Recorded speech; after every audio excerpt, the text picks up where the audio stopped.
Good evening, night owls, and welcome to Whisper Crowley.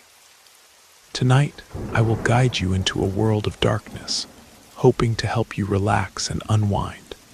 Perhaps some of you will even drift into a haunting yet soothing sleep.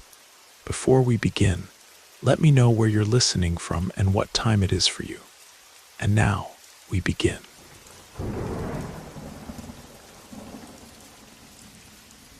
My name is Rachel. I'm 35 years old, married, and I live in Atlanta.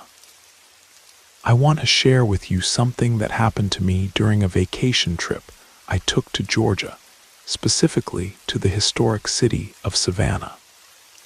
This trip occurred 12 years ago when I was dating my now husband. We both took time off from our jobs and decided to visit there. We had friends who had moved to Savannah, and we took the opportunity to visit and stay at their house. Savannah is a beautiful city with stunning antebellum architecture and magnificent squares filled with ancient oak trees draped in Spanish moss. We were captivated by the city, such a contrast from those of us living in the bustling heart of Atlanta, always busy and noisy. There, we felt nature in all its splendor. Our friends were very happy living there, and we understood why. During our first few days, we took tour and enjoyed ourselves thoroughly.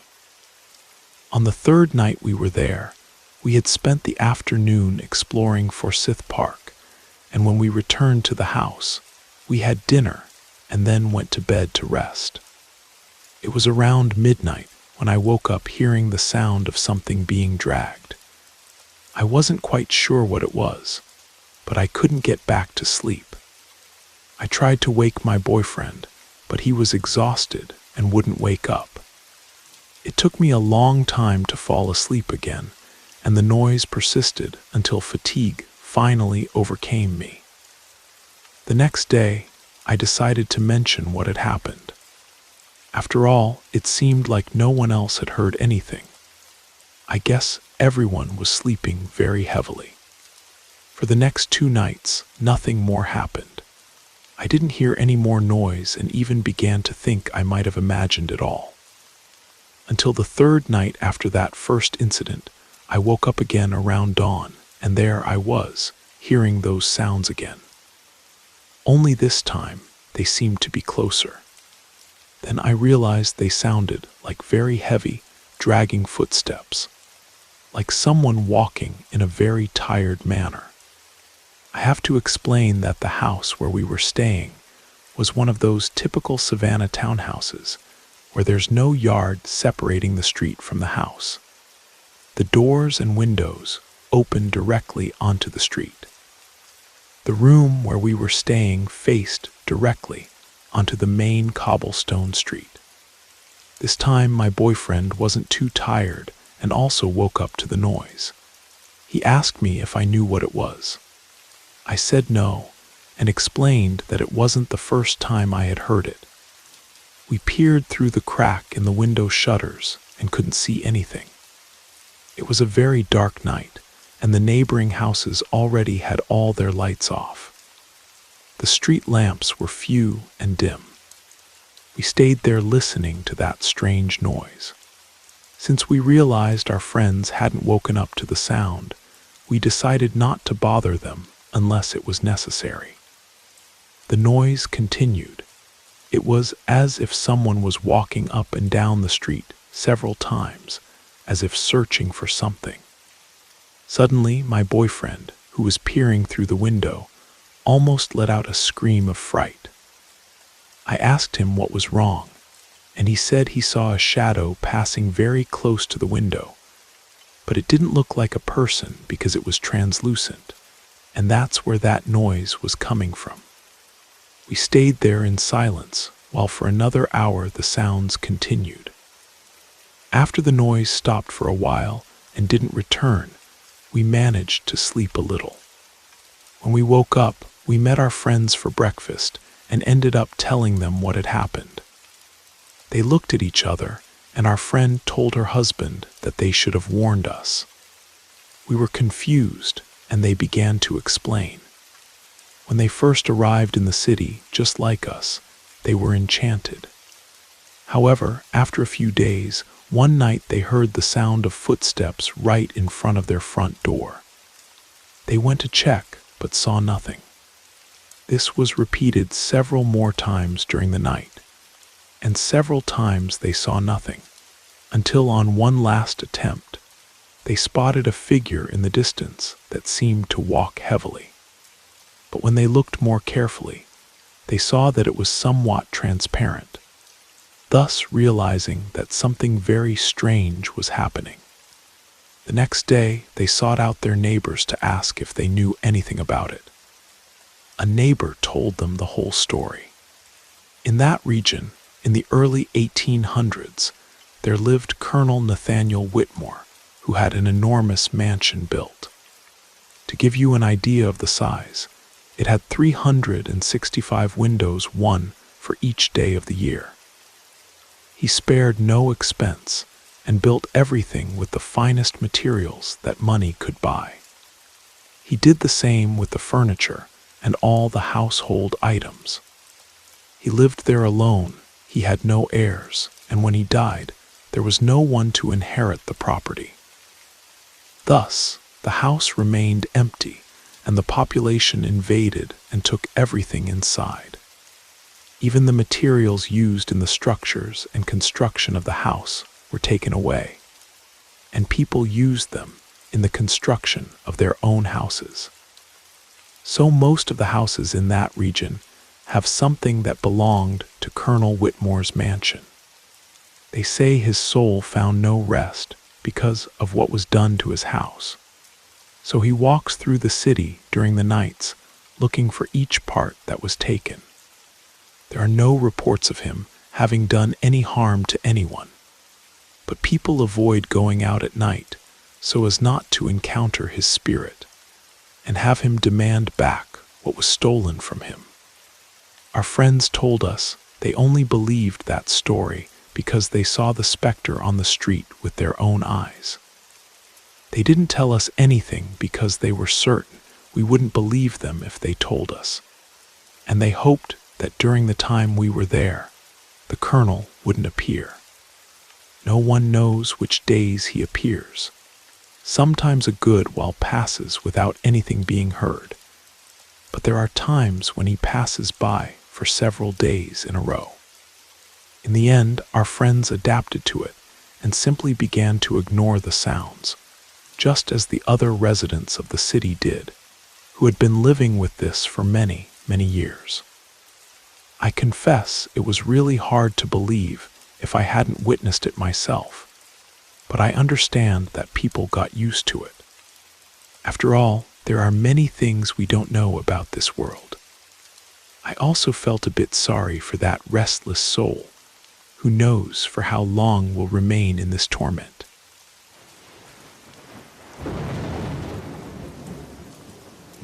I hope you enjoyed the first story. If you did, don't forget to leave a like. But if I didn't do my job well, feel free to give it a thumbs down. Either way, drop a comment and let us know where you're listening from and what time it is for you. Now, let's continue.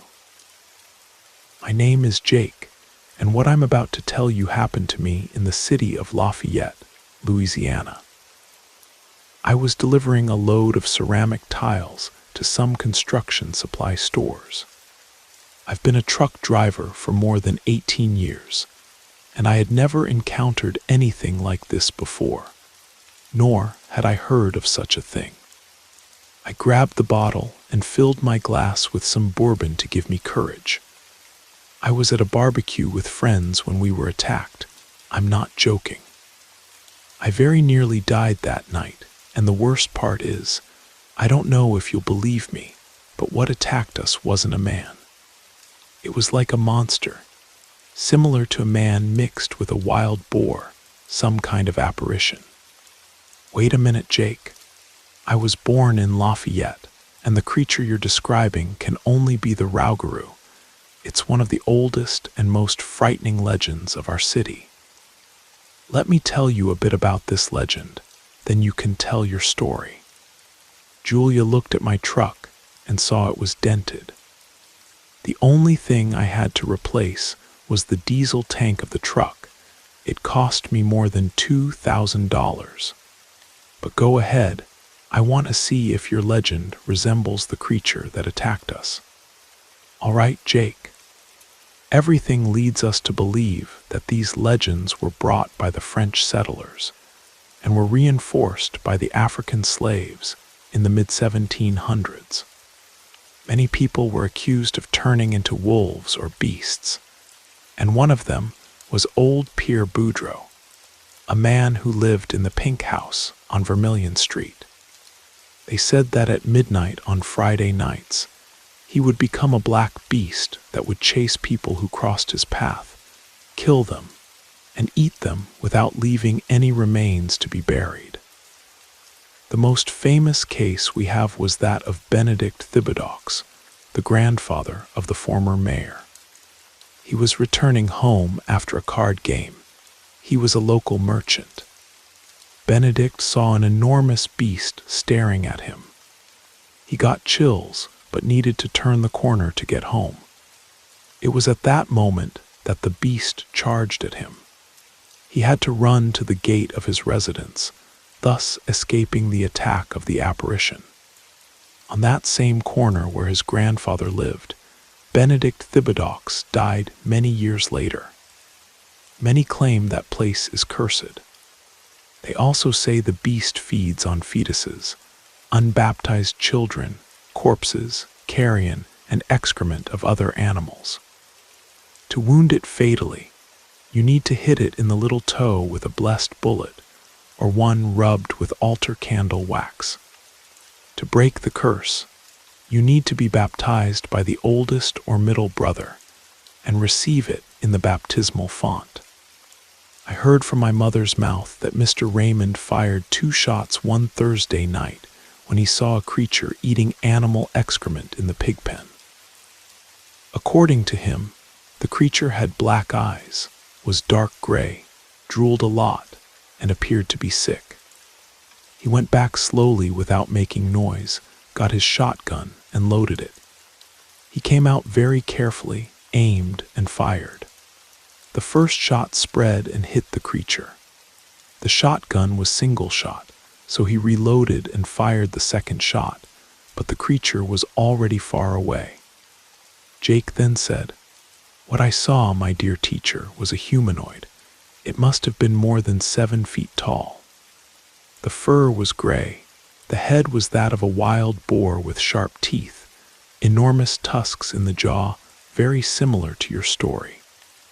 We were going up the hill, and the truck was heavy, so we were going slowly, no more than 30 miles per hour. It was around 10 o'clock at night. Marcus was the first to see that creature. Its eyes were black. I remember the fright he got. He started to stutter, "Look there." And I saw the moment that beast jumped from the embankment and charged at us. As I had said, we were going up a hill, and the truck was slow with the weight of the load. So we had no way to run from the beast. It attacked the passenger side, breaking the glass. Marcus screamed, throwing himself on top of me. With the impact of Marcus's weight, I ended up turning the steering wheel.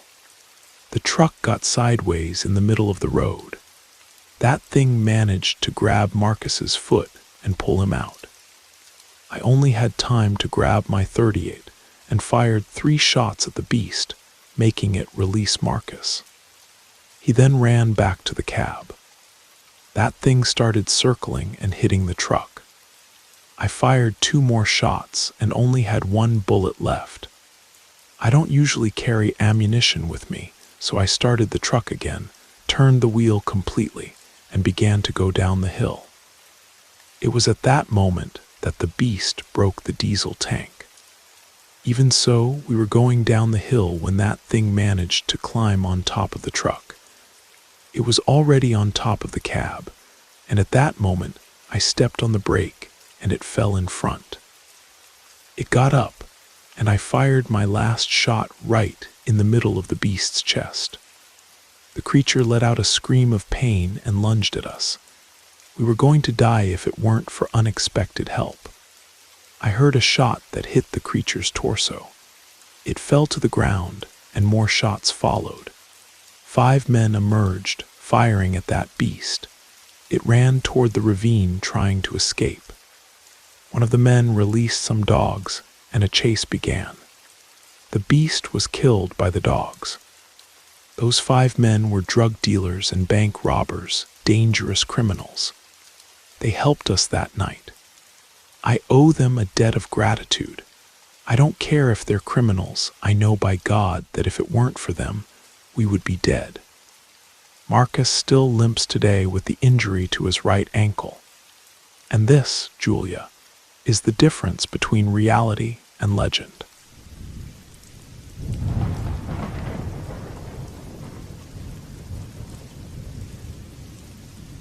Good evening, my name is Edward Alvarez.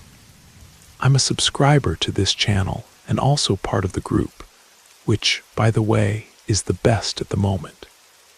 I come here once again to tell a story to everyone with seriousness, and I affirm to all that everything I'm going to tell you, I have proof and witnesses of such facts. In this case, this story, and I affirm once again, was real. So this happened in the year 1979 in Texas, in the city of Houston, more precisely in the Galveston Bay area. All the facts mentioned here, if anyone has doubts, just investigate, and certainly the truth will come to light. Well, at that time, I had arrived from the state of Oklahoma, from the city of Tulsa. So I was living near the bayou area in Houston, very close to Galveston Bay. These are neighboring areas in the rural zone of the city. One day I was with a woman who was going through a critical financial situation. Then a friend of mine named Moses, who also had his wife, said, "Man, you're in this situation, and so am I. Let's go to the bay to fish for shrimp and catch crabs for us to eat, because our situation isn't easy." So I looked and without options said, "Yes, let's go, friend, but I'm warning you right now, I've never done this type of fishing." He looked at me smiling and said, "You can stay calm because we're going to get food for 2 weeks." At that moment, he immediately said, "Tell your wife that we're going in the morning because my wife asked me to call you because she doesn't like me going alone to this fishing trip." I said, "No problem. Moses, the important thing is that we'll go together, and I trust that you're a good fisherman." When I got home, I told my wife about the fishing trip with my friend, and she was happy because having something to eat would be a blessing. The next morning, Moses came by my house. I got my things, said goodbye, and we left towards the marsh, better known as the Bay Area. The trip was a bit tiring because we went on foot, and around noon we arrived in the Galveston Bay Area, since this area is by the sea. Moses said, "Let's have lunch at a friend of mine's house. His name is Rib, better known as Rib Guard. And I'm warning you right now, when we get there, don't ask questions because I know you're very curious." We walked for a few minutes and arrived in the middle of nowhere at a small house covered with palm fronds. Moses immediately started clapping and saying, "Hello, it's me, Rib, Moses. I came to do some fishing." After much clapping, I said, "I think there's no one there because if there were someone, they certainly would have appeared by now." He looked at me angrily and said, "Speak quietly, he'll appear. Stay quiet and don't forget what I told you, don't ask questions because he speaks little." From behind the house emerged a bearded man with a strange appearance, a closed face, with dirty clothes, seeming to be tired.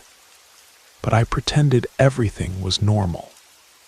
Moses immediately started talking to him, saying, "Hey, could we stay here for a few days since we need to do some fishing?" He agreed. "Well, We were tired from the walk, and Moses asked to light a fire for us to make some food, because at night would be the time for fishing, to return the next morning. I observed that the house had no furniture, no chair, cup, bed, simply nothing. I was curious about how a person could live there alone and with nothing, but I kept the agreement and didn't ask questions. Even the food, salt, seasoning, we brought everything. There wasn't even water in the house. The man was strange, of few words, suspicious. All the time he kept his head down, and his house smelled very bad. The truth is that we were there for a fishing trip and not to observe someone else's life. Around 7 o'clock at night, we arranged our fishing gear and went fishing. We were there fishing for shrimp with gear called a cast net, catching quite a lot of shrimp, when suddenly we heard a howl on the beach shore, a little distant, but enough to cause fright. Frightened as I already knew, I said, "Moses, that's a werewolf, I'm sure." Then Moses looked at me calmly and said, "Stay calm, he won't mess with us." I asked him, "Who guarantees it?" He laughed and said, "I do, I guarantee it."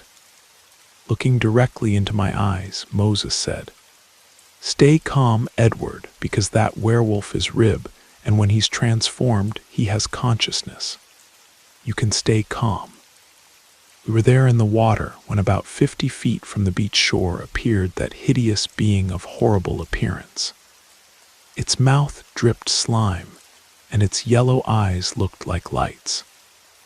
Its gray, matted fur was something terrible, even difficult to describe.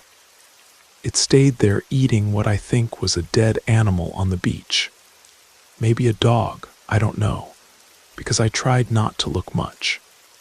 At that moment, we turned our backs to the creature because Moses told me, "Don't look directly at him because he doesn't like it."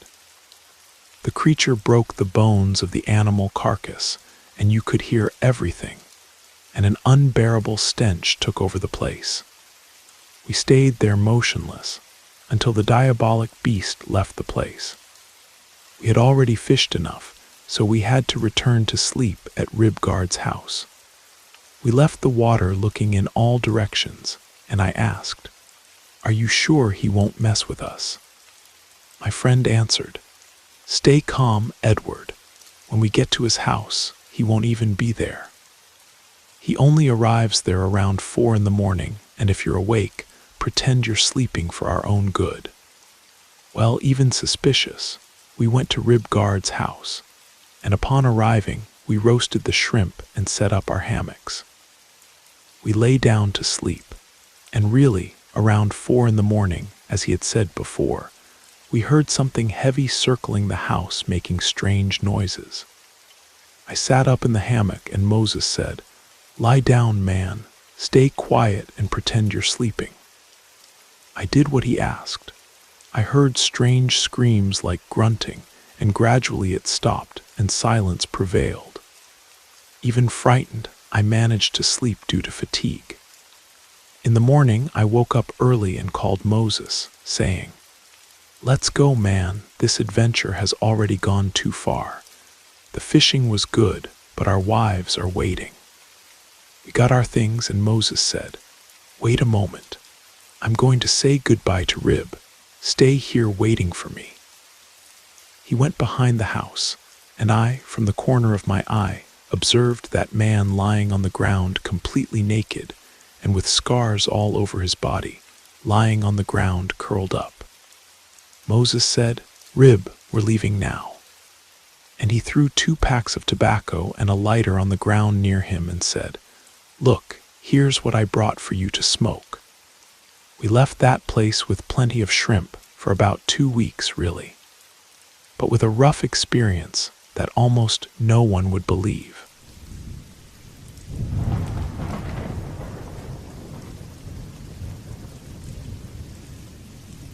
I went with a friend of mine who had the nickname Gypsy to a waterfall on the Swanee River in northern Florida, and a female friend of ours went with us. He was quite the liar, and was making eyes at the girl. So he started telling stories that he was a sorcerer. Soon he stopped the cart and said, "Look, a doll thrown in the water." He grabbed the doll to show off to the girl and approached with that doll. We were scared watching him. He took a knife and opened the doll's head. There was a name inside. He said he was going to take the name away. We swam and collected plants to make medicine. When it was time to leave, the horse balked. We got down from the cart, and the horse walked toward the river. A cold, strong wind began in the place. A whirlwind of dust and wind started on the dirt road. The sky became dark. It was frightening. It seemed like the horse was seeing something, and was afraid too. It kept walking forward, and was going to end up falling in the river. That's when I had the idea to return the doll to the river. The girl and I started praying from fear. When we got to my uncle's house, he was a healer, and we took the roots he had asked us to get at the waterfall for him. He looked at me and the girl and said, "You went with that gypsy. He doesn't know anything and meddles where he's not called. You only didn't die because you had a lot of faith at the time of prayer." To this day, I don't know what that was, whether it was the water spirit, the forest guardian, or the river mother. But it was frightening. The incident happened on a sweltering summer afternoon in 1985. We had driven down from Gainesville in Gypsy's old pickup truck, the bed loaded with empty mason jars and canvas sacks for collecting medicinal herbs. The Swanee River runs deep and dark through that part of North Florida, winding between cypress trees draped in Spanish moss that hangs like tattered curtains. Gypsy had been boasting all morning about his supposed mystical abilities, trying to impress Sarah, a nursing student from the university who had reluctantly agreed to come along. She needed the medicinal plants for a research project, and Gypsy claimed he knew all the best spots along the river. The waterfall we were headed to wasn't much more of a gentle cascade, where the river dropped about 15 feet over limestone rocks worn smooth by centuries of flowing water. But the area around it was rich with native plants, wild ginger, elderberry, and various ferns that grew nowhere else in the region. We parked the truck where the dirt road ended and began unloading our supplies. The air was thick with humidity and the sound of cicadas. Spanish moss stirred in the occasional breeze, creating shadows that seemed to move with a life of their own. It was Sarah who first spotted something unusual in the shallow water near the base of the falls. "What's that?" she asked, pointing to what looked like a bundle of cloth caught against some rocks. Gypsy waded out immediately, eager to investigate and show off. When he pulled the object from the water, we could see it was an old-fashioned cloth doll, the kind that might have been handmade decades ago. Its dress was faded and torn, but you could still make out what had once been intricate embroidery around the collar and sleeves. "This is perfect," Gypsy announced with the kind of dramatic flair he was known for. "This doll has been used in some kind of ritual. I can feel the energy coming from it." Sarah and I exchanged glances. We both knew Gypsy's tendency to exaggerate, but there was something about the doll that made us uncomfortable. It felt wrong somehow, like we were intruding on something private and sacred. Gypsy pulled out his hunting knife, and despite our protests, carefully cut open a seam in the doll's head. Inside, wrapped in oiled cloth, was a small piece of paper with a name written in faded ink. Clara Whitmore, born 1863, died 1879. Someone used this doll to try to contact the dead, Gypsy declared with certainty. I need to take this with us. We can use it to communicate with the spirit world. Sarah was clearly uncomfortable. Maybe we should leave it here, she suggested. If someone put it in the river, they probably had a good reason. But Gypsy was already tucking the doll and the paper into his knapsack. Don't worry, he said with a grin. I know how to handle these things. We spent the next few hours collecting the plants Sarah needed, filling our jars and sacks with roots, leaves, and stems. The work was peaceful, and I almost forgot about the doll incident. The sound of the waterfall was soothing, and the forest felt alive but not threatening. It wasn't until we started to head back that things began to go wrong.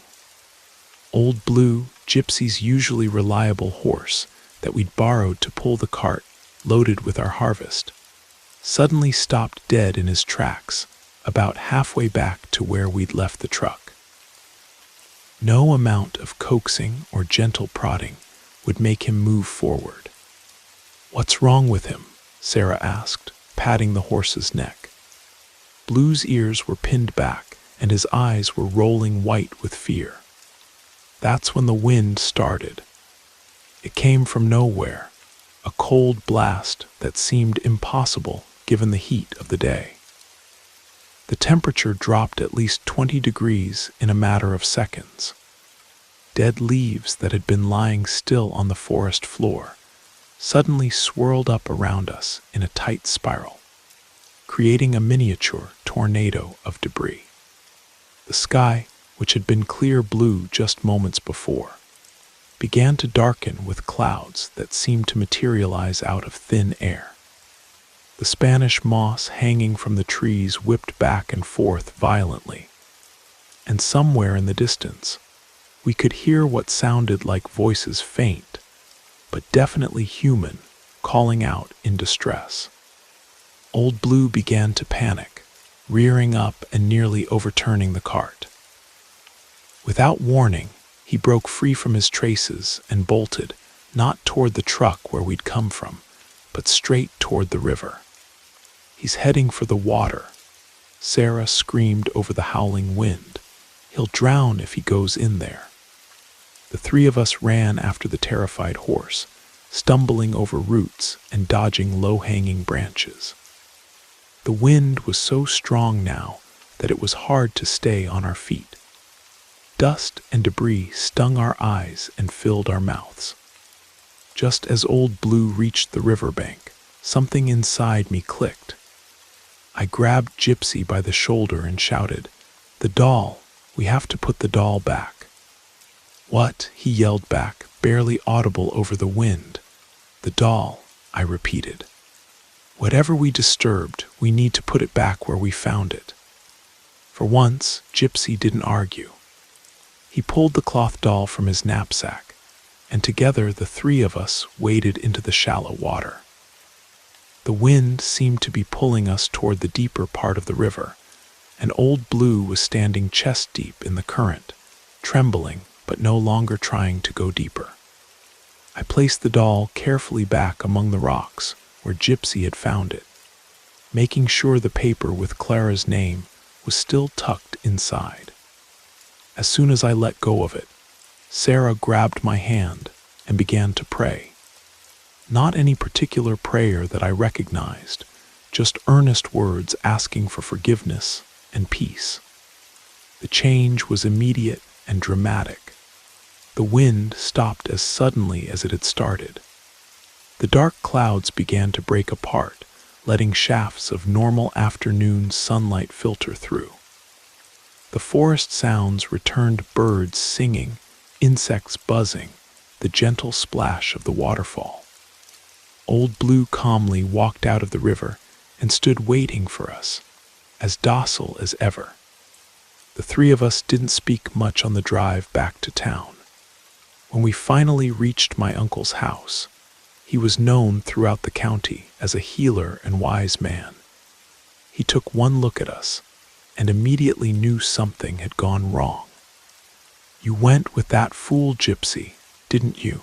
he said, shaking his head as we unloaded the medicinal plants he had requested.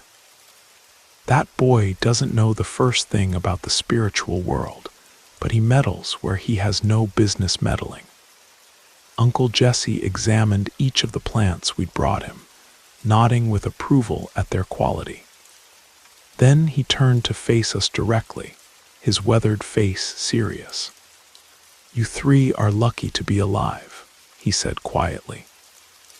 "The only reason you're standing here is because you had enough sense to pray and enough respect to put back what didn't belong to you." He invited us to sit on his front porch while he prepared some sweet tea. As the sun began to set, painting the Florida sky in shades of orange and pink, he told us what he knew about the area where we'd been. That particular bend in the Swanee has been sacred ground for longer than anyone remembers, he explained. First to the native tribes, then to the early settlers, and even now to those who understand the old ways. People have been leaving offerings in those waters for generations. Not just dolls, but flowers, jewelry, letters to the dead. He paused to take a sip of his tea, looking out at the darkening forest. That doll you found probably belonged to someone's child who died young.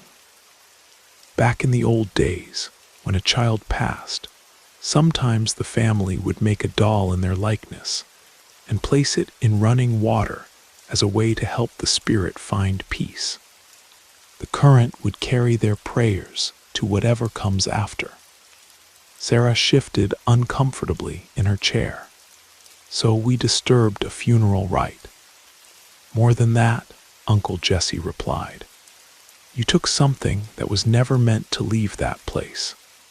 The spirits that guard those waters don't take kindly to grave robbing, even when it's done out of ignorance. Gypsy, who had been unusually quiet during this conversation, finally spoke up. But I put it back. That should make everything right, shouldn't it? Uncle Jesse studied him for a long moment. Maybe, but you'd best stay away from that part of the river for a while. And next time you get the urge to play with forces you don't understand, think twice. Not everything in this world is meant for the living to touch. As we prepared to leave, my uncle pulled me aside. Keep an eye on your friend there, he said, nodding toward Gypsy. Some people attract trouble, and he's one of them. That incident today might have taught him some respect, but I doubt it. Men like that rarely learn from their mistakes. He was right, of course. Gypsy continued to dabble in things he didn't understand, always convinced he was more powerful and knowledgeable than he actually was. But after that day at the waterfall, neither Sarah nor I ever agreed to accompany him on another one of his spiritual adventures. To this day, I'm not sure exactly what we encountered that afternoon. Maybe it was the spirit of little Clara Whitmore, still bound to the earth by grief and the need for proper rest. Maybe it was something older and more primal. The kind of force that indigenous peoples understood long before European settlers arrived with their different beliefs about life and death. What I do know is that some places are sacred and some objects are not meant to be disturbed. The natural world has its own rules, its own guardians, and its own ways of enforcing respect. We learned that lesson the hard way, but we learned it. And sometimes, on particularly quiet nights when the wind stirs the Spanish moss and the Swanee runs dark and deep, I still think about that little doll resting peacefully among the rocks, keeping watch over secrets that are older than memory.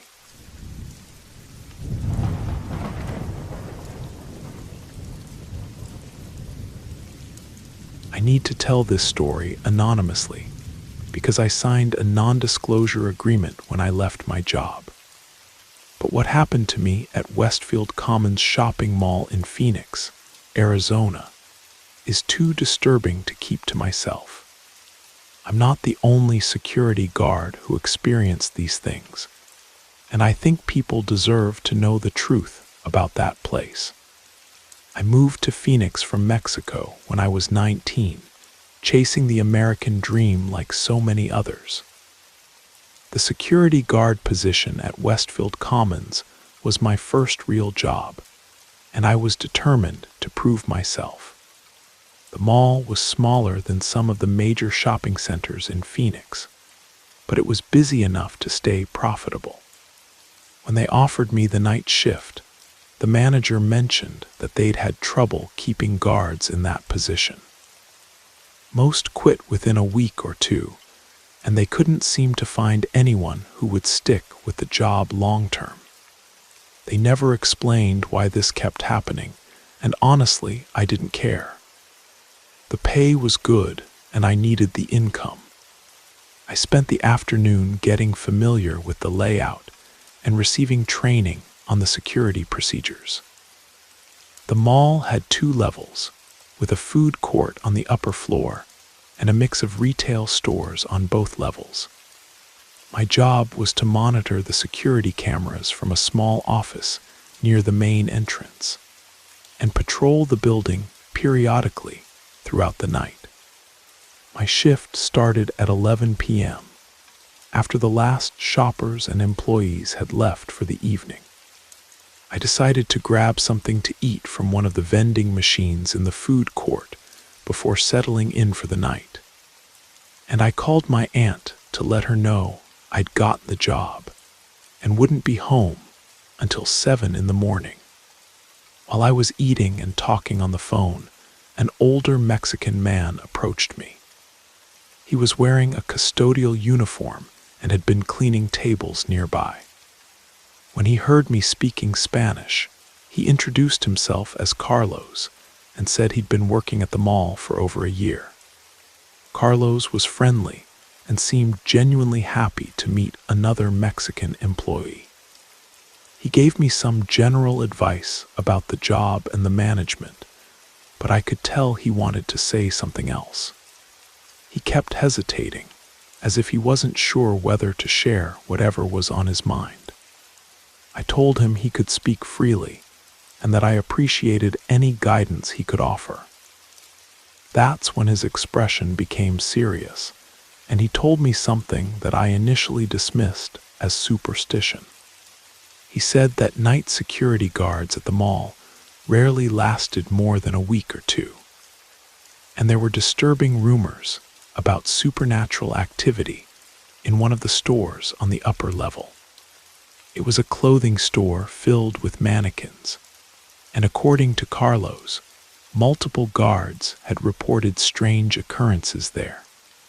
Carlos told me about a Hispanic guard who had quit recently, claiming he'd seen the mannequins moving and heard voices coming from inside the store after hours. The man had been so frightened that he'd walked off the job without even collecting his final paycheck. He also shared a story about a customer complaint from the previous year. A mother had been shopping with her 5-year-old daughter when the child wandered away briefly. They found her a few minutes later, crying in a corner of the store, claiming that a mannequin had spoken to her and asked if it could borrow her eyes. When the mother demanded to see the security footage to identify which employee had said such a disturbing thing to her child, the store manager refused and dismissed her concerns. The woman left angry and never returned, but the incident had stuck with Carlos. I listened politely to these stories, though I didn't really believe them. I thanked Carlos for the warning and joked that I'd survived worse things in Mexico, so a few mannequins couldn't possibly scare me. He smiled but looked concerned as he finished his work and left for the night. When 11 p.m. arrived, I was actually excited to start my new job. I felt professional and confident in my uniform, and I was ready to prove that I could handle whatever the night shift might bring. The first few hours were completely normal. I monitored the security cameras and prepared for my first patrol round. Everything seemed routine until around 1 a.m. when I noticed movement on one of the upper-level cameras. I switched to that specific camera feed and zoomed in, but the image was too grainy to make out details clearly. However, I could definitely see something moving inside one of the stores. It was the same clothing store that Carlos had warned me about. I grabbed my flashlight and headed upstairs to investigate.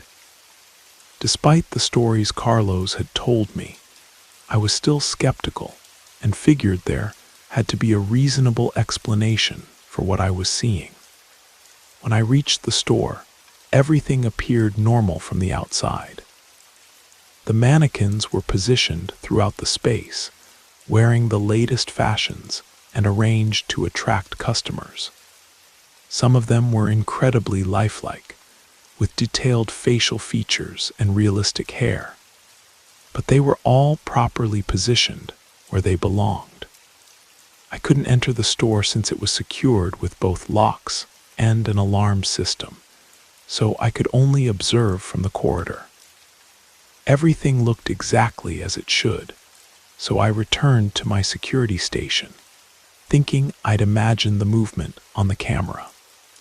Time passed, and around 2:30 a.m., it was time for my first official patrol of the building. I started on the ground level, checking each store and ensuring everything was secure. As I climbed the stairs to the upper level, I heard something that made me pause. It sounded like laughter, but there was something wrong with it. The voices didn't sound quite human. They had a mechanical quality, as if someone was using a machine to artificially generate the sounds of human speech and laughter. I tried to stay calm and not let my imagination run wild. I continued my patrol, walking slowly past each store on the upper level. When I reached the clothing store, I moved carefully along the large windows that faced the corridor. That's when I noticed something that made my heart skip. I was almost certain that one of the mannequins near the front window had been sitting on a bench when I'd checked earlier. But now, it was standing upright in a completely different position. I stood there for several minutes, trying to remember exactly how the display had been arranged during my first visit. The more I thought about it, the more convinced I became that the mannequin had definitely been seated before. I continued my patrol, checking the remaining stores, but I couldn't shake the feeling that something was wrong. As I walked back toward the stairs, I heard those strange, artificial-sounding voices again, and this time they seemed to be coming from behind me. I turned around quickly and looked back at the clothing store. Through the large windows, I could clearly see that the mannequin was now sitting on the bench again, exactly as I remembered from earlier. But as I watched, it slowly turned its head toward me and smiled. The expression on its face was the most unnatural thing I'd ever seen. The smile was too wide, too perfect, and the eyes seemed to be tracking my movement as I stood frozen in the corridor. I couldn't believe what I was seeing. I kept telling myself that it had to be my imagination, influenced by Carlos's stories, but the evidence was right in front of me. I watched for several more seconds before the mannequin slowly returned to its original position, becoming motionless once again. I practically ran back to my security station and tried to focus on something else, but I couldn't get that image out of my mind. I turned on some music to distract myself and continued monitoring the camera feeds, but I kept glancing at the screen showing the clothing store. About an hour later, I detected movement on that same camera again. This time, I could see clearly what was happening. A figure was standing at the front window, facing the camera and waving slowly at me as if it knew I was watching. I enlarged the image to get a better view, and my blood ran cold. It was definitely one of the mannequins, standing behind the glass and moving its arm in a deliberate greeting. The gesture was slow and methodical, almost mocking. I watched in fascination and horror for several minutes before the figure stepped backward and disappeared from view. The whole experience was so surreal that I had trouble processing what I'd witnessed. I turned up my music louder, trying to clear my head and focus on other areas of the mall. But when I looked back at that camera feed, what I saw made me jump out of my chair. The entire front window of the store was filled with mannequins. They were all facing the camera, all waving at me with those same slow, deliberate movements, all wearing identical, terrifying smiles. I couldn't take it anymore. I switched to a different camera view, but the image of all those figures watching me was burned into my memory. My heart was racing, and I knew I couldn't continue working in a place where such impossible things were happening. I stayed at my desk for the rest of the night, avoiding that particular camera feed and counting the minutes until my shift ended. When the morning staff began arriving, I felt an overwhelming sense of relief. I submitted my resignation that same day, making up an excuse about family obligations rather than explaining the real reason I was quitting. I knew no one would believe me if I told them the truth about what I'd experienced. The whole thing sounds like something from a horror movie, but I swear it really happened. I still avoid shopping at stores with realistic mannequins because they remind me of that terrifying night at Westfield Commons. I'm convinced that the store management knows exactly what's happening with those mannequins, but chooses to ignore it. How else can you explain the fact that multiple security guards have quit for the same reason? And requiring employees to sign non-disclosure agreements is highly suspicious. I don't know what makes those mannequins come to life at night, or what they want from the people who encounter them, but I'm certain they're not benevolent. The way they looked at me, with those artificial smiles and predatory eyes, suggested something malevolent and hungry.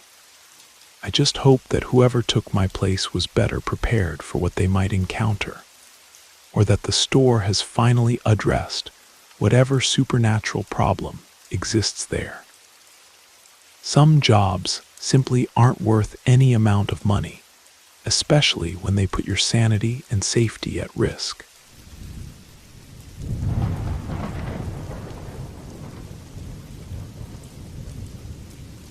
My name is German, and I've been living in New Mexico for over 20 years since moving here from Mexico. One of my first jobs was working as a night security guard at an old monastery called San Miguel del Desierto, located about 30 miles outside of Santa Fe, deep in the high desert. The monastery was built in the 1600s by Spanish missionaries, but it had been abandoned for over a century before being converted into an event venue for wealthy clients who rented it for weddings, corporate retreats, and other special occasions. The place was massive, covering several hundred acres of rugged terrain, with the main buildings arranged around a central courtyard. When I took the job, I had no idea about the monastery's dark history. What I thought would be a peaceful night job watching over an empty historic site turned into one of the most terrifying experiences of my life. The monastery's past was far from holy. During the late 1600s and early 1700s, it had been used by the Spanish Inquisition as a remote location for interrogating and executing people accused of heresy. Thousands of people had died on that ground, many of them after enduring unimaginable torture. The main buildings included the original chapel, living quarters for the monks, and several outbuildings that had once served various purposes. There was also a partially ruined structure that had been the interrogation chambers, which was now considered too dangerous for public access and remained abandoned.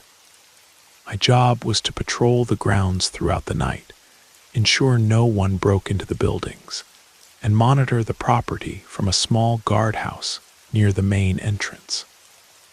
Most nights, the place was completely empty, with only the sound of wind through the old stone buildings to keep me company. About 3 weeks into the job, I had my first encounter with something that couldn't be explained by natural causes. I was sitting in the guardhouse around midnight when I saw a figure walking across the main courtyard. At first, I assumed it was a vagrant who had somehow gotten onto the property, which happened occasionally. I left the guardhouse and followed the figure, calling out for them to stop and identify themselves. The person appeared to be wearing a long, dark robe or cloak, and they were moving slowly toward the abandoned interrogation building. As I got closer, I could see that the figure was definitely human-shaped, but something about their appearance was unsettling.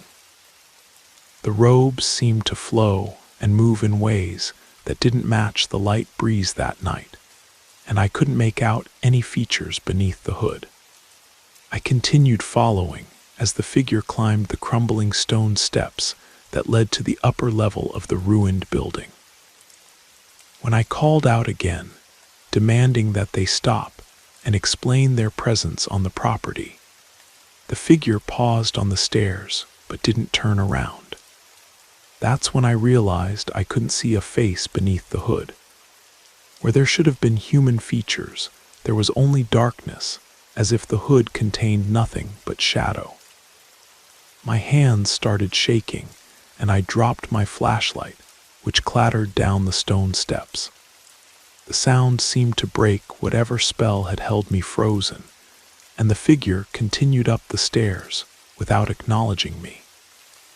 I knew I should follow, but every instinct I had was screaming at me to get away from that place. I bent to retrieve my flashlight, and when I looked up again, I saw something that made my blood run cold. The figure was now hanging from the second-floor balcony, suspended in the air as if they had taken their own life, though there was no rope or any other means of support visible. I ran back toward the guardhouse as fast as I could, my heart pounding and my mind trying to process what I just witnessed. When I reached the courtyard, I couldn't resist looking back at the ruined building. The hanging figure was gone, as if it had never been there at all. I called my wife immediately, needing to hear a familiar voice and share what had happened with someone who might believe me. She listened patiently and tried to calm me down, though I could tell she wasn't sure whether to take my story seriously. That first encounter was just the beginning. Over the following weeks, the supernatural activity at the monastery increased dramatically. Almost every night, I would hear sounds that had no earthly explanation. Screams of agony echoing from the abandoned building. The sound of weeping and moaning that seemed to come from everywhere at once. At first, I would investigate these sounds, thinking someone might actually need help. But I quickly learned that there was never anyone there, and the sounds would stop the moment I approached their apparent source. I also began seeing other figures around the property. One night, while doing my regular patrol, I spotted a woman dressed entirely in black walking along the upper level of the abandoned building. She moved slowly from window to window, pausing at each one as if she were looking out at the courtyard where I stood. Her presence was as disturbing as the monks had been, but there was something different about her energy. Where the monk had seemed lost and tormented, this woman emanated a cold, deliberate malevolence that made my skin crawl. I learned to avoid investigating every strange sight and sound I encountered. Instead, I would retreat to the guardhouse and pray for the souls of whoever these spirits had been in life. I'm a religious man, and I understood that these were troubled souls, unable to find peace after the horrors they had experienced or witnessed. One of the maintenance workers at the monastery, Miguel, had been there for years and confirmed that I wasn't imagining things. He told me that many employees and even guests at events had reported paranormal encounters over the years. Miguel shared a story about a wedding that had taken place the previous summer. Several bridesmaids had rushed out of the women's restroom, claiming that someone was crying and screaming in one of the stalls. But when they looked under the door, they saw feet wearing old-fashioned sandals and what appeared to be the hem of a black robe. When Miguel went to investigate, the restroom was empty, but the women insisted they had heard the sounds of someone in terrible distress. The incident had created quite a disturbance at what should have been a joyful celebration. Miguel also told me about a child who had gone missing during a corporate retreat. The boy, who was about 8 years old, had wandered away from his parents and was found an hour later coming down the stairs of the abandoned building, seemingly unharmed but confused. When his parents asked where he had been, the child said that a man in a brown robe had been playing with him, teaching him games with a rope.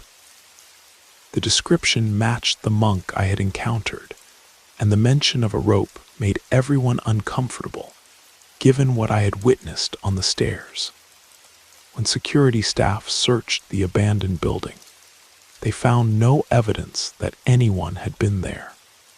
The upper level was considered structurally unsafe, and there were warning signs posted to keep people away. But somehow, the child had gotten inside and spent time with something that shouldn't have existed. These stories confirmed what I already knew. The monastery was home to spirits who couldn't rest, souls trapped by the trauma and violence they had experienced centuries ago. The Spanish Inquisition had left an indelible mark on that place, and the echoes of their cruelty continued to manifest long after the perpetrators and victims had died. If cell phones with cameras had existed back when I worked there, I could have documented some incredible evidence of supernatural activity. But perhaps it's better that I didn't. Some things are too disturbing to share with the world, and I'm not sure anyone would have believed the footage anyway. I wasn't the only employee who had these experiences. Over the years, many staff members had encountered the same spirits I had seen, and guests at events continued to report strange incidents. The monastery's management seemed to accept these occurrences as part of the property's character, neither acknowledging them publicly nor taking any steps to address them. After working there for about a year, I found a different job closer to town. The commute to the monastery was long, and the supernatural encounters were taking a toll on my mental health. I needed to work somewhere that didn't remind me nightly of humanity's capacity for cruelty and the lasting scars that violence can leave on a place. I still drive past the monastery occasionally when I'm traveling that highway, and I always feel a chill when I see those old stone buildings rising from the desert landscape. The place is beautiful in daylight, with its historic architecture and dramatic setting.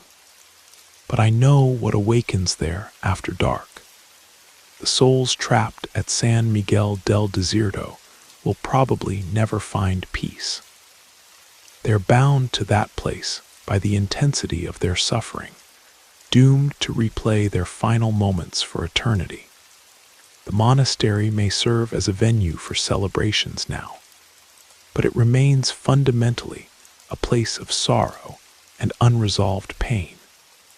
I hope the current security guards are better prepared for what they might encounter than I was.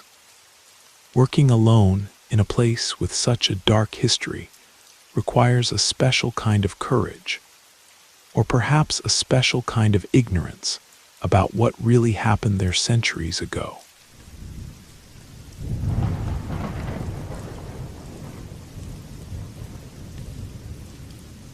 My name is Paulo, and I want to share an experience I had while working as a night security guard at Riverside Shopping Center in San Antonio, Texas.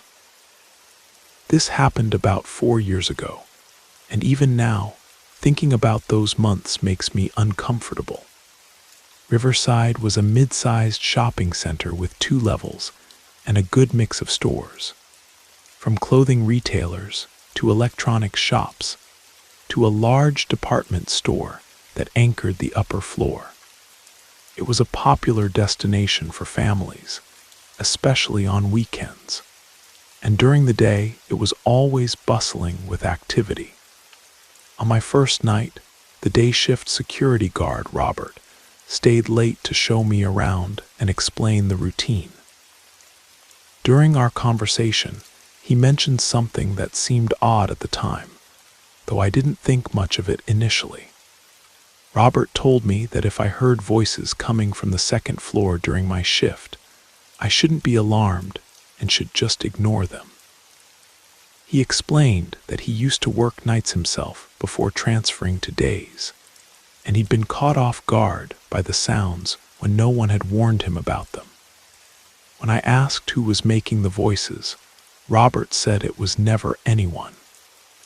He explained that other night guards had reported hearing people talking and sometimes screaming upstairs, but whenever they investigated, the second floor was always empty. I thought Robert was just trying to mess with the new guy, so I didn't take his warning seriously. After he left, I settled into the small security office near the main entrance, where I could monitor all the cameras and keep an eye on the entire building. The shopping center was dimly lit at night, with only essential lighting in the corridors and emergency exits. Most of the store interiors were completely dark, creating an atmosphere that was quite different from the bright, welcoming environment during business hours. Around 2 a.m. on that first night, I was eating my dinner and watching the security monitors when I heard exactly what Robert had described. Voices coming from the upper level.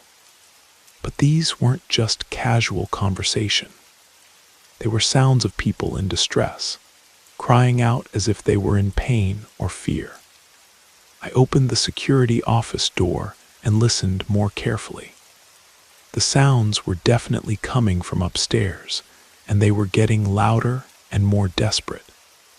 Despite Robert's advice to ignore them, I felt compelled to investigate. What if someone was actually in trouble up there? I grabbed my flashlight and climbed the stairs to the second level, following the sounds as they led me toward the back corner of the building. The cries became more intense as I approached a large department store called Fashion Central, which occupied a significant portion of the upper floor. Standing outside the store's main entrance, I could clearly hear the voices coming from inside. They sounded like people screaming for help, as if they were trapped or being hurt. I pressed my face against the large windows and shined my flashlight inside, but I couldn't see anyone in the darkened store. I returned to my security station, confused but assuming there had to be a rational explanation.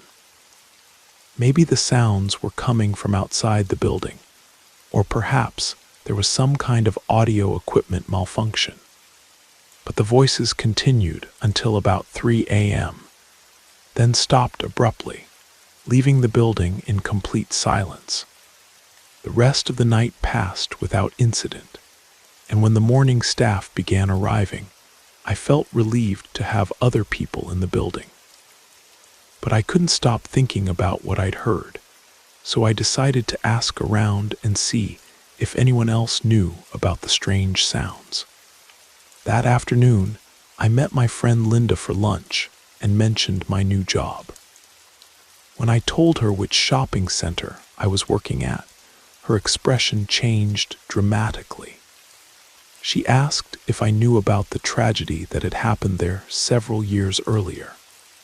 I told her I didn't know anything about it, and she proceeded to tell me a story that explained everything I'd experienced the night before. About 8 years earlier, the space now occupied by Fashion Central had been a banquet hall called Celebration Events.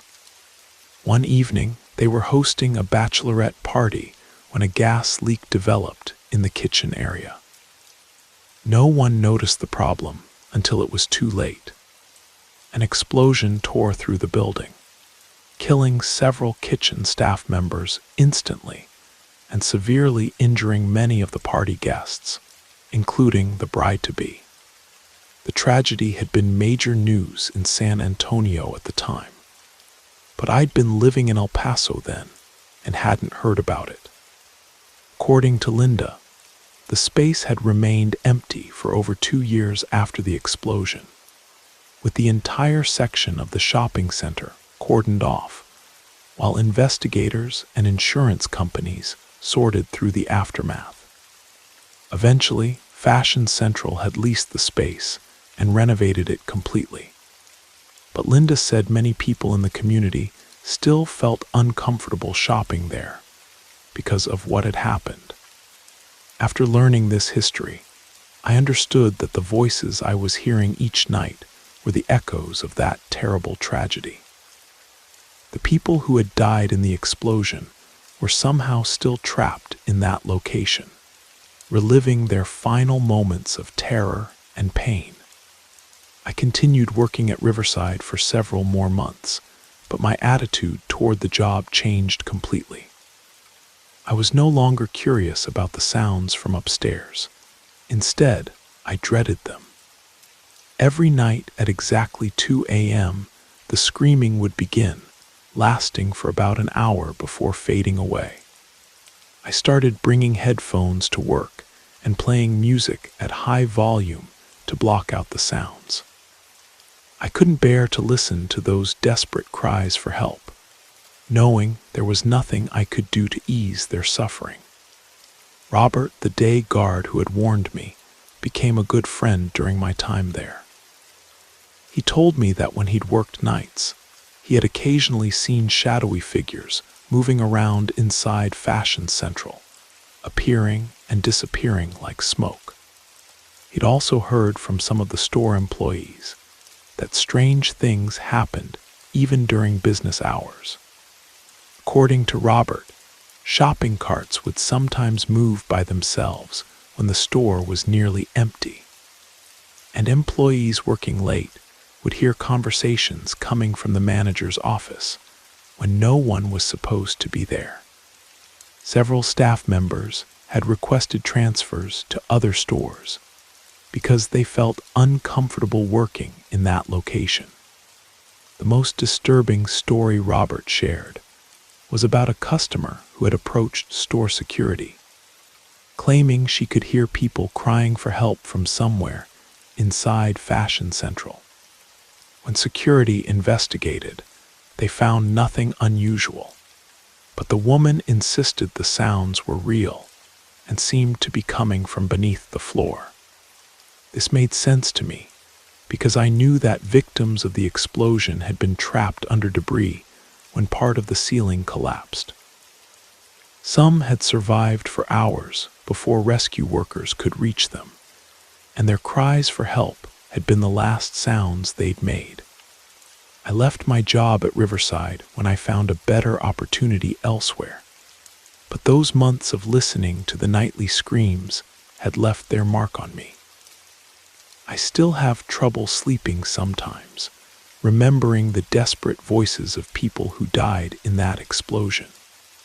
The shopping center continues to operate normally, and Fashion Central is still a popular store, especially with younger shoppers who probably have no idea about the location's history.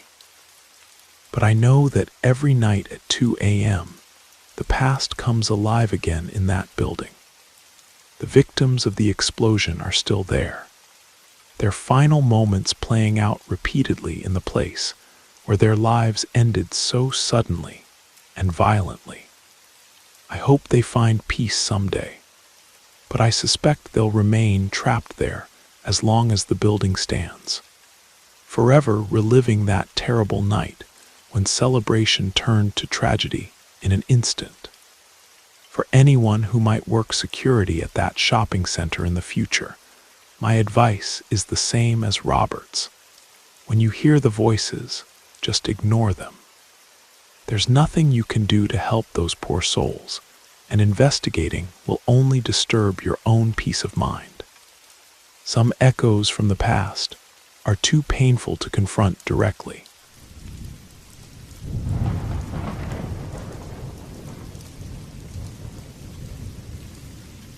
My sister worked as a security guard at a Walmart in El Paso, Texas, and what she told me still gives me chills to this day.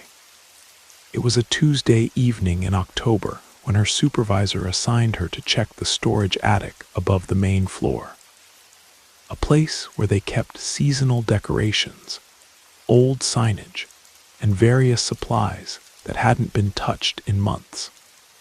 The attic was dimly lit, with just a few bare bulbs hanging from the ceiling, casting long shadows between the stacked boxes and forgotten merchandise. As she made her way through the narrow pathways between the storage units, her flashlight beam caught something unusual on the concrete floor near the far corner. At first, she thought it might be spilled paint from some renovation project, but as she got closer, her blood ran cold. There, drawn directly onto the floor, was a perfect pentagram. The substance used to create it was thick and dark red. Whether it was actually blood or just very realistic paint, she couldn't tell, but it had an unsettling metallic smell that made her stomach turn. What made it even more disturbing were the dozens of black candles arranged in a perfect circle around the symbol. Some had been burned down to mere stubs, while others looked fresh and unused. The wax had pooled and hardened on the floor in strange patterns, and she noticed what looked like ash scattered around the entire area. My sister didn't stick around to investigate further. She turned and ran toward the exit, her heart pounding so hard she could hear it echoing in the empty space. When she reached the main floor, several of her coworkers immediately noticed her pale face and shaking hands.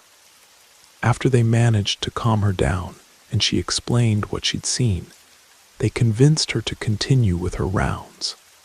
After all, she still had 3 hours left on her shift. About an hour later, she was assigned to patrol the toy and electronics section.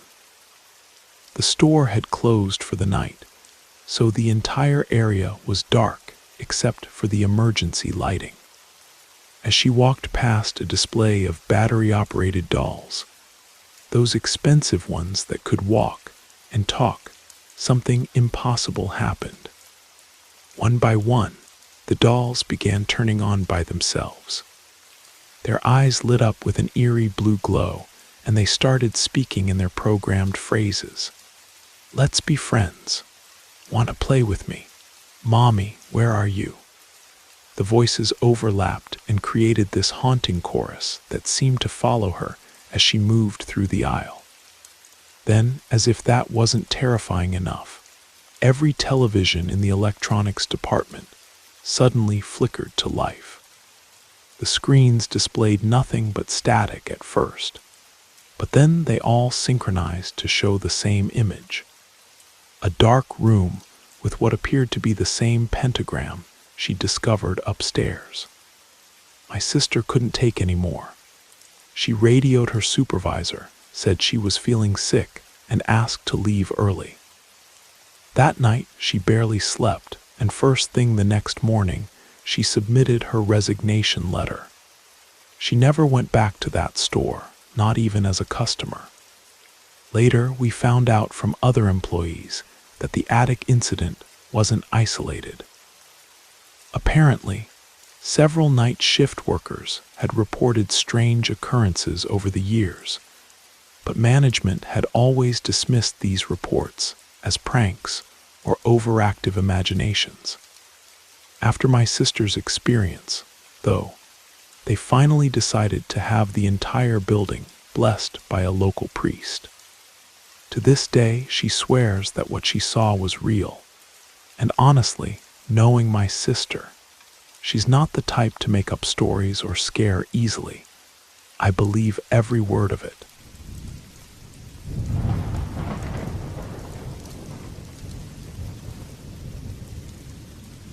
I worked as a night janitor and security guard at Roosevelt Elementary School in downtown Detroit. The building was old, constructed in 1923, and sat directly across from Elmwood Cemetery, one of the city's oldest burial grounds. The proximity to all those graves never bothered me much during the day, but nights were a different story entirely. It was a cold February evening around 10:30 when I was making my usual security rounds through the empty hallways.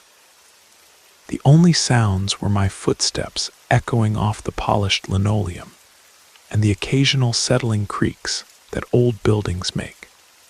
As I passed by the music room, I heard something that made me freeze in place. Piano music was drifting through the locked door, a slow, melancholy tune that I recognized immediately. It was Claire de Lune by Debussy, a piece that Mr. Henderson, our former music teacher, used to play during his lunch breaks. The melody was hauntingly beautiful, but completely impossible. Since I had personally locked that room with a heavy-duty padlock just 2 hours earlier. What made this even more unsettling was that Mr. Henderson had passed away from a heart attack nearly 3 years before, right there, in that same music room during after-school practice. They found him slumped over the piano bench the next morning. The hair on my arms stood up as I listened to the familiar melody floating through the door. I fumbled for my keys with shaking hands, but before I could unlock the room, the music stopped abruptly, leaving only an eerie silence that seemed even louder than the piano had been. I decided I needed to use the restroom and collect my thoughts, so I headed to the facilities at the end of the main corridor. As I rounded the corner, I nearly collided with Principal Martinez, who was walking toward me from the opposite direction. "Mrs. Martinez," I said, relief flooding through me. "Thank goodness you're here. Did you hear that piano music coming from the music room?" But she didn't respond. She just looked right through me with this blank, distant expression and continued walking past as if I wasn't even there. Her face was unusually pale, almost grayish, and her eyes seemed unfocused, like she was sleepwalking. I stood there for several minutes, trying to process what had just happened. Then the realization hit me like a sledgehammer. Mrs. Martinez shouldn't have been in the building at that hour. The last staff meeting had ended at 8 o'clock, and I was the only one with after-hours access. I had even watched her drive away in her blue Honda Civic before I started my evening shift. The terror and confusion became overwhelming. I abandoned my remaining security checks, went straight to my small apartment in the basement of the school, and locked the door behind me. I didn't sleep at all that night, just sat in my chair staring at the ceiling and trying to make sense of what I'd experienced. The next morning, I waited by the main entrance for Mrs. Martinez to arrive. When she walked through the doors at 7:15, I immediately approached her. "Mrs. Martinez, I need to ask you something important. Were you in the building last night after the staff meeting?" She looked at me like I had lost my mind and started laughing. "Last night, I was at home binge-watching Netflix with my husband and eating too much Chinese takeout. Why would you think I was here?" I explained what I'd seen, and her expression grew serious. She told me that several janitors over the years had reported similar encounters, and that's why the position had such high turnover.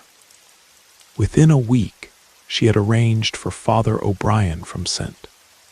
Patrick's Cathedral to come and bless the entire building.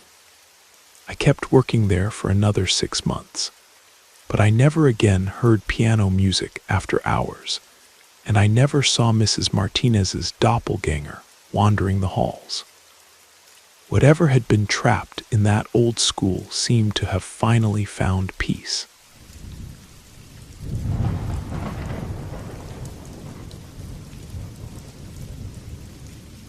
My older brother has worked as a security guard for over 8 years now, moving between different locations throughout Atlanta. But there's one particular incident that still makes him visibly uncomfortable whenever he talks about it, and it happened at a private parking garage downtown. It was Easter Sunday night, and he had drawn the overnight shift at a 5-story parking structure that served several office buildings in the business district. The place was completely deserted, except for a few cars belonging to people working late or those who had forgotten to move their vehicles over the holiday weekend. Around midnight, my brother was stationed at the entrance booth on the ground level while his partner, Tony, was making his rounds on the upper floors. The garage was well lit, but had this eerie echo that made every small sound seem amplified in the emptiness. That's when my brother first saw it, a small white figure moving between the parked cars on the second level.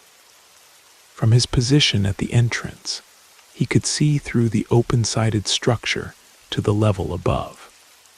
At first glance, it looked like a child in light-colored clothing, maybe lost or separated from their parents.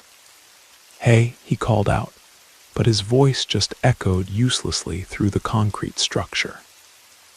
The figure seemed to hear him, though, because it suddenly darted behind a row of cars with surprising speed, disappearing from view.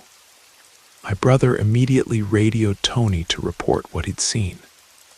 "There's a kid up there somewhere. Small, wearing white or light-colored clothes. Did you see anyone when you were making your rounds?" Tony's response came back immediately, and there was tension in his voice. "I was just about to radio you about the same thing. I saw something small moving behind the cars near the south wall, but when I went to check, there was nothing there. Wait, something's not right here." Then Tony's voice became urgent. "The thing I saw, it wasn't walking upright. It was moving on all fours, but it had the shape of a person. And when I shined my flashlight on it, I swear I saw it run away, but it was moving like an animal." That's when my brother realized they had both seen the same entity from different angles. The white figure he'd observed from below was the same thing Tony had encountered up close, and it definitely wasn't a normal child. Both guards immediately abandoned their separate posts and met at the entrance booth. They spent the rest of their shift together, taking turns watching the monitors and keeping an eye on all levels of the garage simultaneously. Every few minutes, they would catch glimpses of the white figure darting between cars, always staying just out of clear sight. Around 3 in the morning, the activity seemed to intensify. They could hear what sounded like running footsteps echoing through the structure, but the security cameras showed no movement. The footsteps would start on one level, then seem to travel vertically through the building, something that should have been impossible. Tony decided to review the footage from earlier in the evening to see if they could get a better look at whatever they were dealing with. What they found on the recordings was even more disturbing than what they'd witnessed in person. The cameras had captured clear images of a pale, childlike figure, but its movements were all wrong. Sometimes it would appear to be standing upright like a normal person, but then it would drop to all fours and scamper across the concrete floor with unnatural speed. In one particularly chilling frame, the figure seemed to be looking directly into the camera, with eyes that reflected the infrared light like an animal's. The most unsettling part was that in several shots, the figure appeared to be completely transparent in some areas while solid in others, as if it was caught between two states of existence. Neither guard reported the incident to their supervisor, knowing it would sound unbelievable. But they both requested to be transferred to different locations the following week. My brother later learned that the parking garage had a history of strange sightings, and several security companies had difficulty keeping guards assigned there for more than a few months. He still works in security, but he's never taken another overnight shift at a parking garage. Some places, he says, are just meant to be empty after dark.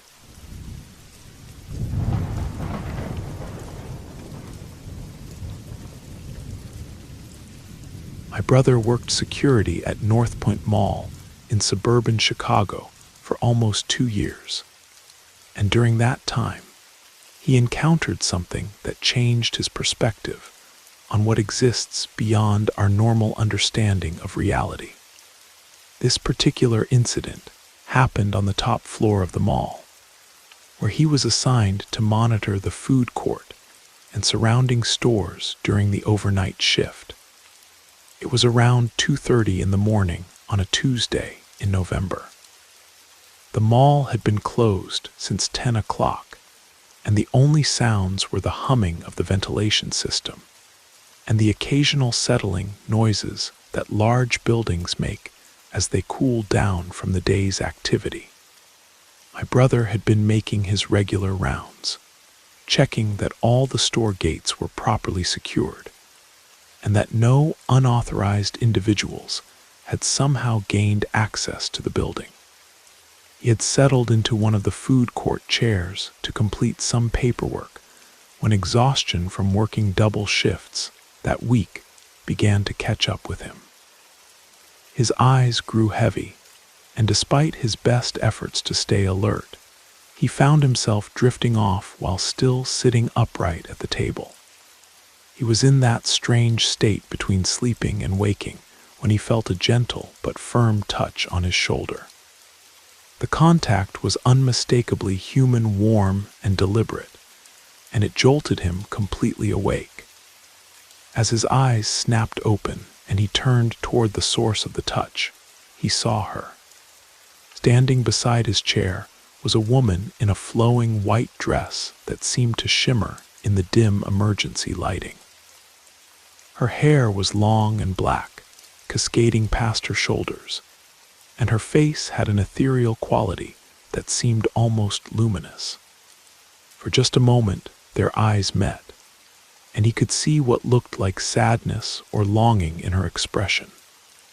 Then, as suddenly as she had appeared, she began to fade away like morning mist, becoming translucent before vanishing entirely.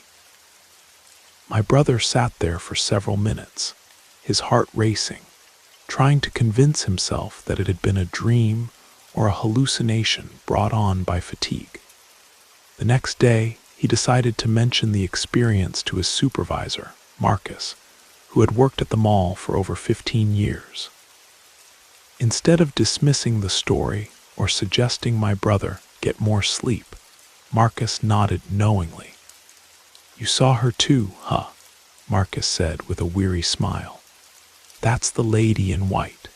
She's been showing up here for as long as I can remember. You're probably the 5th or 6th guard who's reported seeing her, always in the same area of the food court." Marcus went on to explain that the encounters were fairly common, but the woman never seemed threatening or malicious. She would appear to guards who were alone during the night shift, often when they were tired or vulnerable, and would sometimes touch their shoulder or arm before disappearing. But the lady in white wasn't the only unexplained phenomenon in the mall.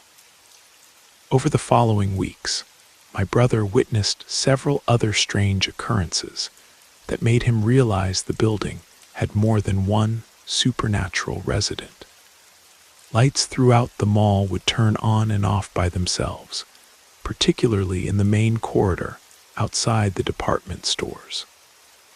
The pattern seemed almost intelligent, as if someone was walking through the mall and triggering motion sensors that shouldn't have been able to detect anything. In the food court, chairs would sometimes move on their own during the night.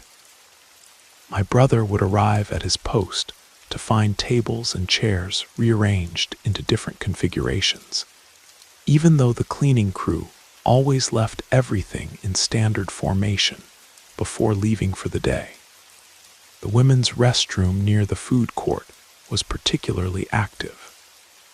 Guards would hear running water, toilet flushes, and even what sounded like conversations coming from inside. But when they investigated, the facilities were always empty. The automatic lights would flicker on and off throughout the night, and occasionally the hand dryers would activate without anyone present. One of the most unsettling experiences happened about 3 weeks after his first encounter with the lady in white. My brother was walking past one of the closed department stores when he heard what sounded like music playing inside. Not the usual ambient music that played during business hours, but something that sounded like a music box or carousel melody. When he peered through the security gate, he could see that some of the store's displays had apparently rearranged themselves.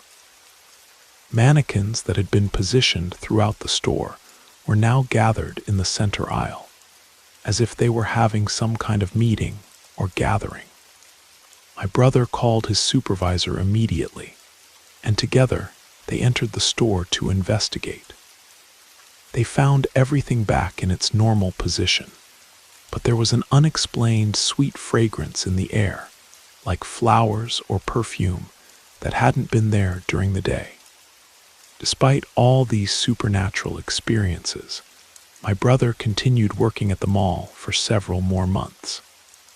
He said that once you accepted that these things were happening, and that they weren't necessarily harmful, you could learn to coexist with them. He finally left the job not because of the ghosts, but because of an incident with a living person.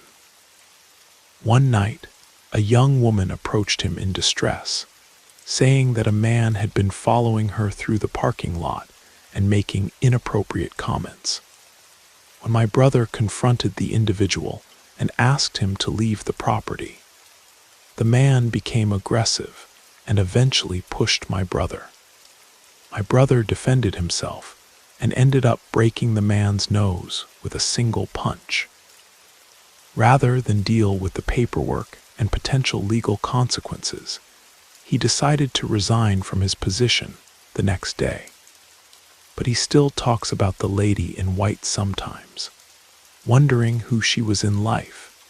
and why she continues to wander through that mall in the early hours of the morning, reaching out to touch the shoulders of tired security guards who remind her, perhaps, of someone she once knew.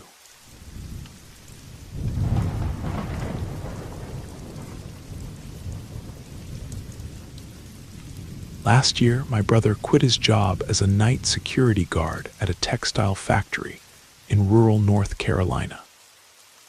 The facility was located in an isolated industrial park about 20 miles outside of town, nestled between rolling hills and dense pine forests. Behind the factory, a polluted creek ran parallel to the building, carrying runoff from various industrial operations upstream. On his first day, my brother's coworkers warned him with nervous laughter that he probably wouldn't last long in the position. They told him that guards assigned to patrol the rear section of the property rarely made it through more than a few weeks before requesting transfers or quitting outright. Most would leave their shifts early, pale and shaken, refusing to explain what had frightened them so badly. My brother, who has always been fascinated by the paranormal, dismissed their warnings as typical workplace hazing. He figured they were just trying to scare the new guy and didn't give their stories much thought. The factory operated on a 24-hour schedule, but the night shift was significantly smaller than the day crew. During his rounds, which he was required to complete every 2 hours, my brother would patrol the entire perimeter of the building, including the back section that bordered the creek. For the first week, everything seemed normal. The work was routine and quiet, exactly what he had expected from a security position at a manufacturing facility. But on his second Monday night, things began to change. During his 2 o'clock patrol, my brother and his partner, Mike, headed toward the rear of the building with their flashlights and radio equipment. As they approached the area near the creek, Mike mentioned that he always felt an unusual chill in that particular spot, even during the warm summer months. "It's weird," Mike said, his breath visible in the unexpectedly cold air. "This is the only part of the property where the temperature seems to drop like this. And sometimes, if you listen carefully, you can hear what sounds like someone crying near the water." Mike went on to explain that a previous guard had reported hearing a terrifying scream coming from the direction of the creek. The sound had been so disturbing that the guard had run back to the main building, calling for backup on his radio and refusing to return to that area for the rest of his shift. He never came back to work after that night. My brother, intrigued by the possibility of encountering something supernatural, pulled out his cell phone and said he wanted to record whatever they might hear. That first night, however, they completed their patrol without incident. The following evening, around the same time, they returned to the back section for their scheduled rounds. As they approached the creek, they heard it, a bone-chilling scream that seemed to come from the water itself, followed immediately by the sound of someone crying. The crying was heartbreaking and seemed to belong to a young child, probably a girl based on the pitch and cadence. The sobs were filled with such anguish and despair that both guards felt their hearts racing with a combination of fear and genuine sadness for whoever was making those sounds. My brother immediately began recording with his phone, while Mike urged him to retreat to the safety of the main building. But my brother was determined to capture evidence of what they were experiencing. Despite the intense cold that seemed to penetrate through his winter jacket and the goosebumps covering his arms, he continued filming as the crying echoed through the darkness. The sound seemed to move along the creek, sometimes closer to where they stood and sometimes farther away, as if the source was walking or floating along the water's edge. At one point, my brother thought he could make out words within the crying, what sounded like a child calling for her mother or asking for help. After about 10 minutes, the crying gradually faded away, leaving only the normal sounds of the night and the gentle flow of the polluted creek. My brother and Mike returned to the main building, both visibly shaken by what they had experienced. The next morning, my brother was eager to review the recording on his phone, hoping to have captured clear audio evidence of the supernatural encounter. But when he searched through his phone's memory, he found nothing. The recording had somehow disappeared completely, as if it had never been made. For the next several nights, they returned to the same spot during their rounds, but the crying didn't return. After about a week of silence, my brother began to wonder if the experience had been some kind of elaborate prank, or if he and Mike had somehow imagined the entire incident. But then other guards began reporting their own encounters with the crying child by the creek. Each story was remarkably similar. The same heartbreaking sobs, the same sense of intense cold, and the same feeling that something tragic had happened in that location. My brother continued working at the factory for several more months, but the supernatural experiences gradually became less frequent. Eventually, he decided to leave the job, though not because of the ghosts. The company had been cutting wages and benefits, and he found a better opportunity with a security firm in the city. Before he left, he did some research on the history of the area. He discovered that in the 1970s, before the industrial park was developed, the land had been home to several family farms. One of those farms had experienced a tragedy when a 7-year-old girl named Sarah had accidentally fallen into the creek during a spring flood and drowned before anyone could save her. The creek had been much cleaner then, running clear and swift through the farmland. Sarah's body was eventually found several miles downstream, and she was buried in the small community cemetery that still exists on the other side of the industrial park. My brother believes that Sarah's spirit remains near the place where she died, perhaps confused or unable to understand why the beautiful creek of her childhood has become polluted and surrounded by concrete and steel. Her cries, he thinks, are not just expressions of her own sadness, but also a lament for the natural world that was destroyed to make way for industrial progress. Sometimes, late at night, when he's driving past that area on his way home from his new job, my brother says he still thinks about Sarah and wonders if she's still out there by the creek, waiting for someone to hear her cries and help her find her way home.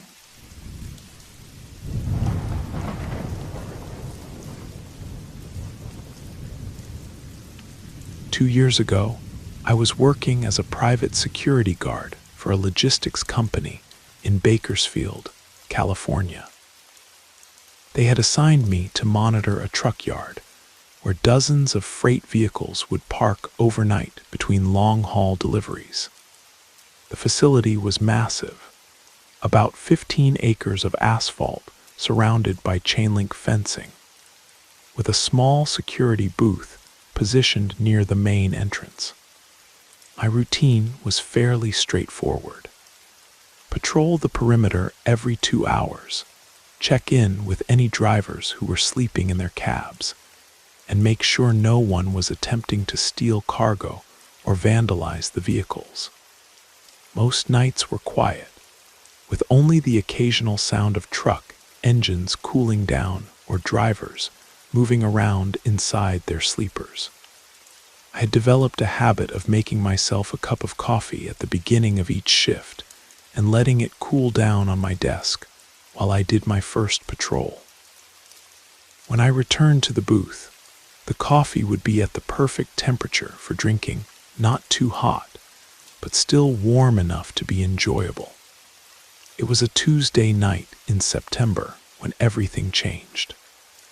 I had prepared my usual coffee and headed out for my midnight rounds, walking between the rows of parked trucks and checking that all the trailer doors were properly secured. When I returned to the booth about 45 minutes later, I reached for my coffee mug and felt it slip right out of my hands, as if someone had knocked it away from me.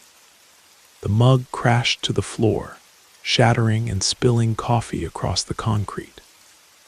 I stood there for a moment, confused about how I could have been so clumsy, then cleaned up the mess and made myself a fresh cup. I had just taken my first sip when someone knocked on the booth door. Through the reinforced glass window, I could see a small figure standing outside. It appeared to be a young girl, maybe 8 or 9 years old, wearing a light-colored dress that seemed to glow slightly in the security lighting. I set down my coffee and opened the door to ask what she was doing in the truck yard so late at night. But when I looked outside, she was gone. I stepped out of the booth and scanned the immediate area, thinking she might be hiding behind one of the nearby trucks, but I couldn't find any trace of her. Concerned that a child might be lost or in danger, I walked over to the section where several drivers were sleeping in their cabs. I knocked on each truck and asked if anyone had brought a child with them or had seen a little girl wandering around the yard. Every driver I spoke with said they were traveling alone and hadn't seen anyone matching that description. I returned to my booth feeling puzzled and slightly unsettled. As I sat back down at my desk, someone knocked on the door again. This time, when I looked through the window, I saw an elderly woman standing outside. She appeared to be floating about 2 feet off the ground, and the lower half of her body simply faded away into nothing. The sight was so shocking that I literally stumbled backward, knocking over my chair and sending papers flying across the desk. When I looked through the window again, the woman was gone, but I could swear I saw something moving in my peripheral vision. A shadow or shape that seemed to drift away from the booth and disappear between the parked trucks. The next morning, when the day shift supervisor arrived, I told him about the strange encounters. Instead of dismissing my story or suggesting I had been seeing things, he nodded knowingly and said I wasn't the first guard to report unusual visitors at the truck yard. The little girl shows up pretty regularly, he explained. She's been knocking on that booth door for at least 3 years now. The floating woman is newer. She only started appearing about 6 months ago. Most of our night guards learned to just ignore the knocking after a while. He went on to tell me that the truck yard had been built on land that was previously a residential neighborhood. In the 1960s, the city had used eminent domain to acquire dozens of family homes in order to create the industrial zone where our facility was located. A lot of families were displaced when they tore down those houses, the supervisor said. Some of them had lived in this area for generations. I think a few of the former residents never really accepted that their homes were gone. Over the following weeks, the knocking became a regular occurrence during my night shifts. It would usually happen between midnight and 3 in the morning, and it was always the same pattern, 3 or 4 gentle knocks on the door, followed by the appearance of either the little girl or the floating woman. I learned to simply acknowledge the knocking without opening the door. I would call out, "Good evening," or "I hear you," and the knocking would stop. Sometimes I would see the figures moving away from the booth through the windows, but they never seemed threatening or malicious, just persistent. The most unnerving incident happened about 2 months into my assignment at the truck yard. I was doing my routine patrol around 2 in the morning when I noticed that one of the truck drivers was standing outside his cab, looking agitated and confused. "Hey, did you see that little girl who was just here?" he asked me as I approached. She kept knocking on my sleeper door and asking me to help her find her mommy. When I opened the door to talk to her, she just vanished into thin air. I explained to him that he had encountered one of the truck yard's regular supernatural visitors, and that she was harmless but persistent. The driver, a veteran trucker named Bill who had been driving for over 20 years, was surprisingly accepting of this explanation. "Well, that explains why she looked so strange," Bill said. "Her dress seemed to be glowing, and when she talked, her voice sounded like it was coming from far away, even though she was standing right next to my truck." Bill told me that the little girl had seemed sad and confused, as if she didn't understand why there were so many big trucks where her house used to be. She had asked him if he knew where her mother was, and if he could help her get home. "It just broke my heart," Bill said. "She seemed so lost and scared. I wish there was something we could do to help her." After that conversation, I started to think of the supernatural visitors not as frightening apparitions, but as displaced souls who were simply trying to make sense of the dramatic changes that had occurred in their neighborhood. The little girl was probably looking for the home and family that had been taken away from her, while the elderly woman might have been trying to return to a house that no longer existed. I continued working at the truck yard for several more months, and the nocturnal visits became a routine part of my job. I even started leaving a small snack and a bottle of water outside the booth door, though they were never touched by morning. Eventually, I left that position to take a job closer to my home, but I sometimes wonder if the little girl is still knocking on the security booth door, asking passing truck drivers to help her find her way home to a house that exists now only in memory and spirit.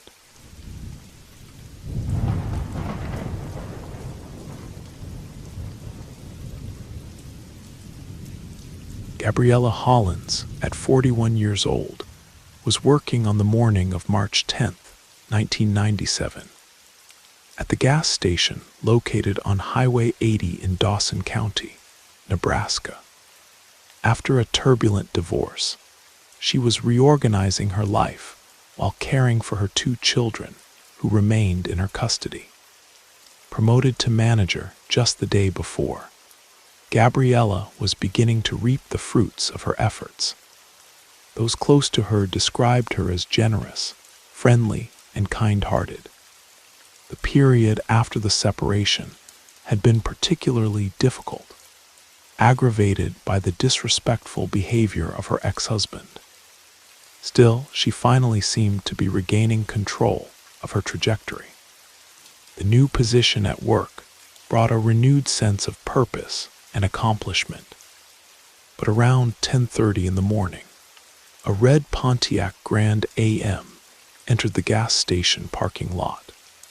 Security cameras recorded the moment when the driver got out of the car, filled the tank, and entered the store. At first glance, he seemed like an ordinary man, except for one detail that drew attention. He was barefoot as he entered the establishment. While he was coming in, Gabriella was attending to a customer, a mother accompanied by her daughter, chatting with them in a relaxed manner while finalizing the payment. The barefoot man remained at the back of the store, discreet, as if waiting for the two customers to leave. He picked up a can of soda, opened it, and began drinking, even staring directly at one of the security cameras. As soon as the mother and daughter left the premises, he walked calmly to the counter. There, he pulled out a 9mm pistol and pointed it at Gabriella.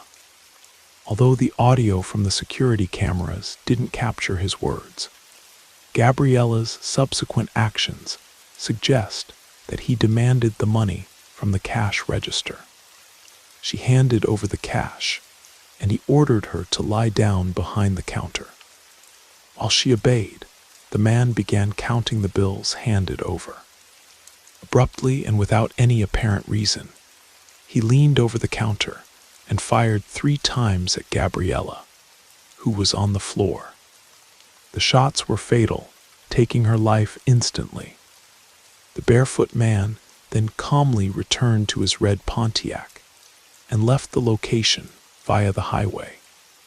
The news of Gabriella's death devastated friends and family, who, despite the shock, hoped the case would be solved quickly. The evidence seemed solid. The man had looked directly at one of the cameras, providing the police with a clear image of his face. He was described as a Caucasian man, aged between early 30s and 40, with dark hair and eyes.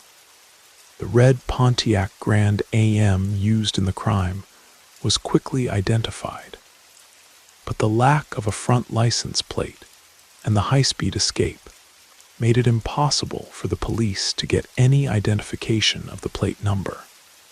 The bullets found at the scene were confirmed as 9mm, fired from a compact weapon. However, ballistic analyses showed no connection with other crimes known to the police.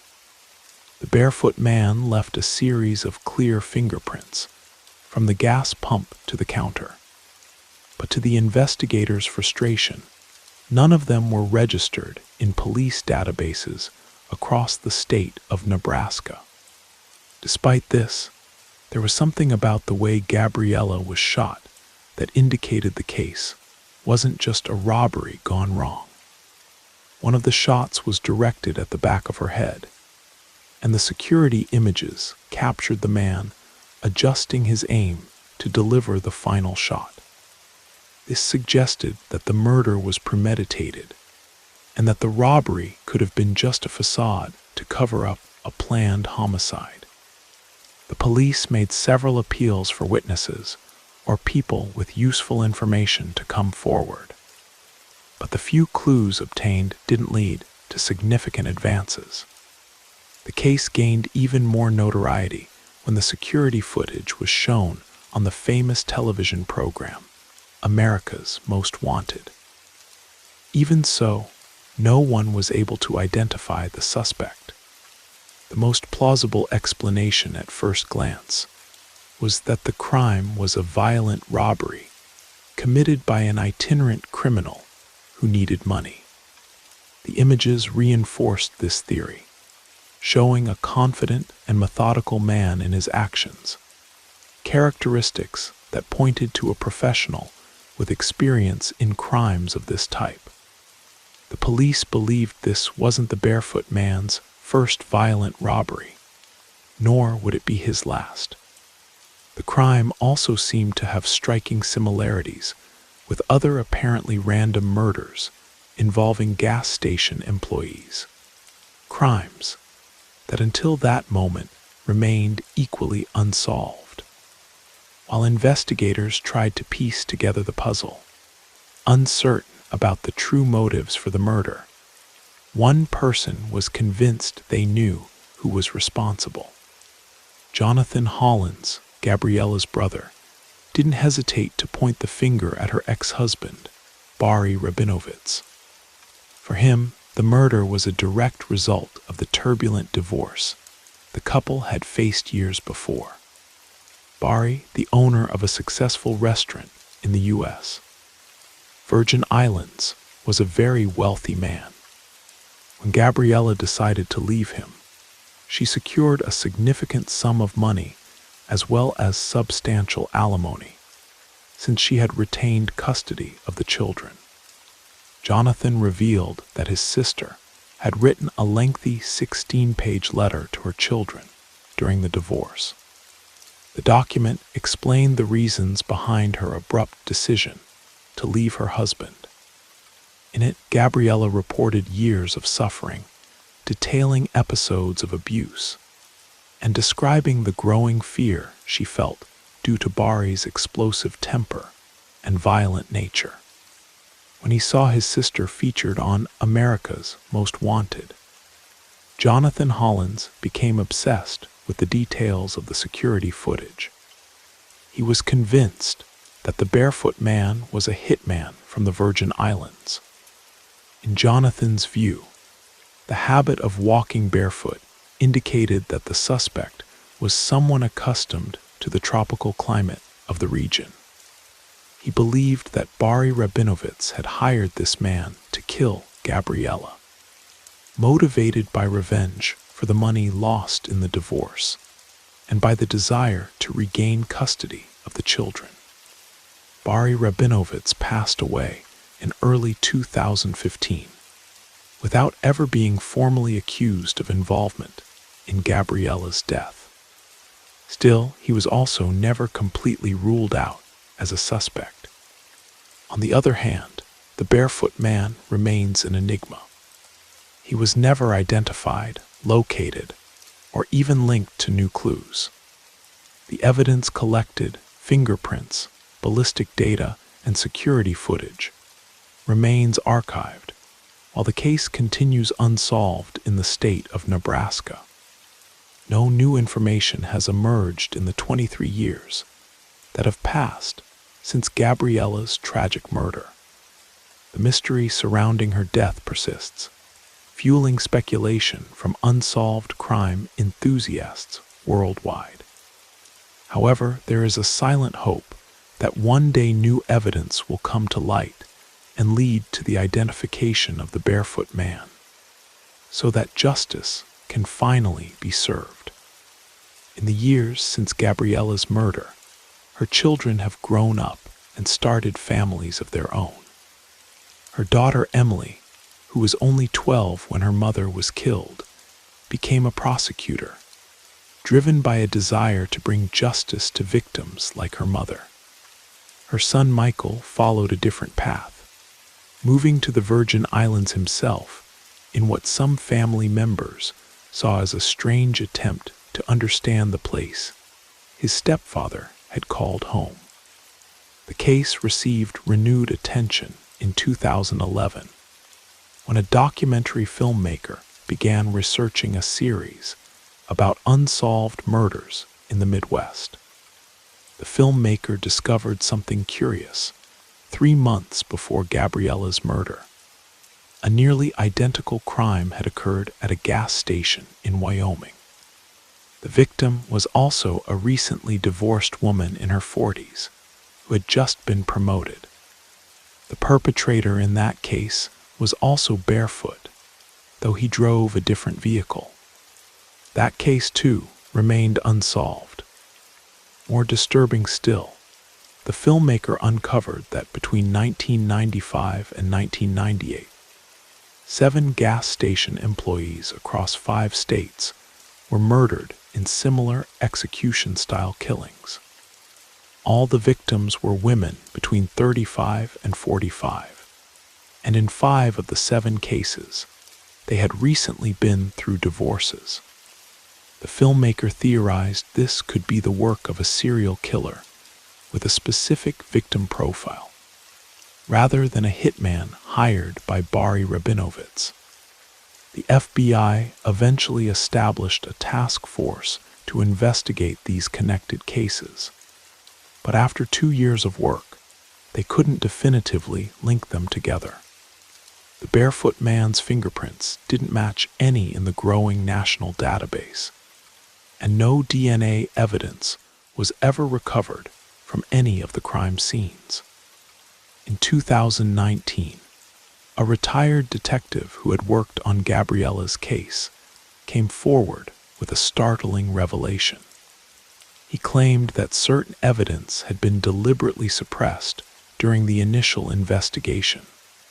Specifically, a torn piece of paper found in Gabriella's pocket with a partial phone number written on it.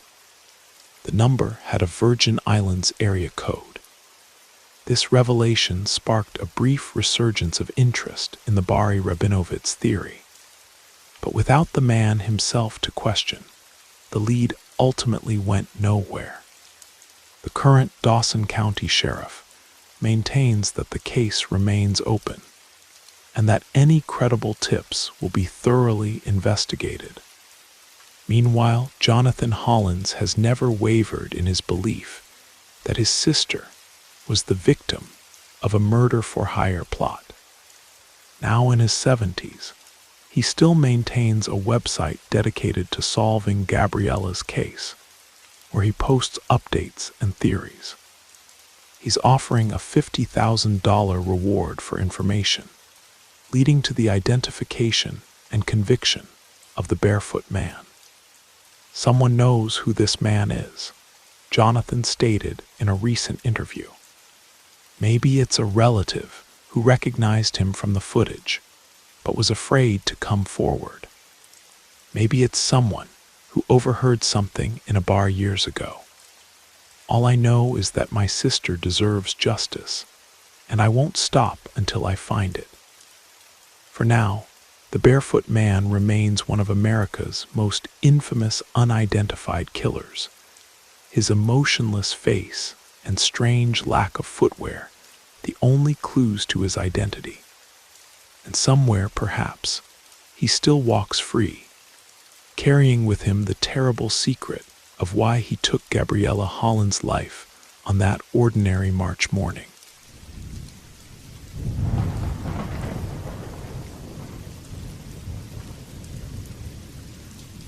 On the morning after the Thanksgiving holiday in 2003, the Mountain Pines Retreat Center in Aspen, Colorado, rested in a tranquil winter landscape covered in snow.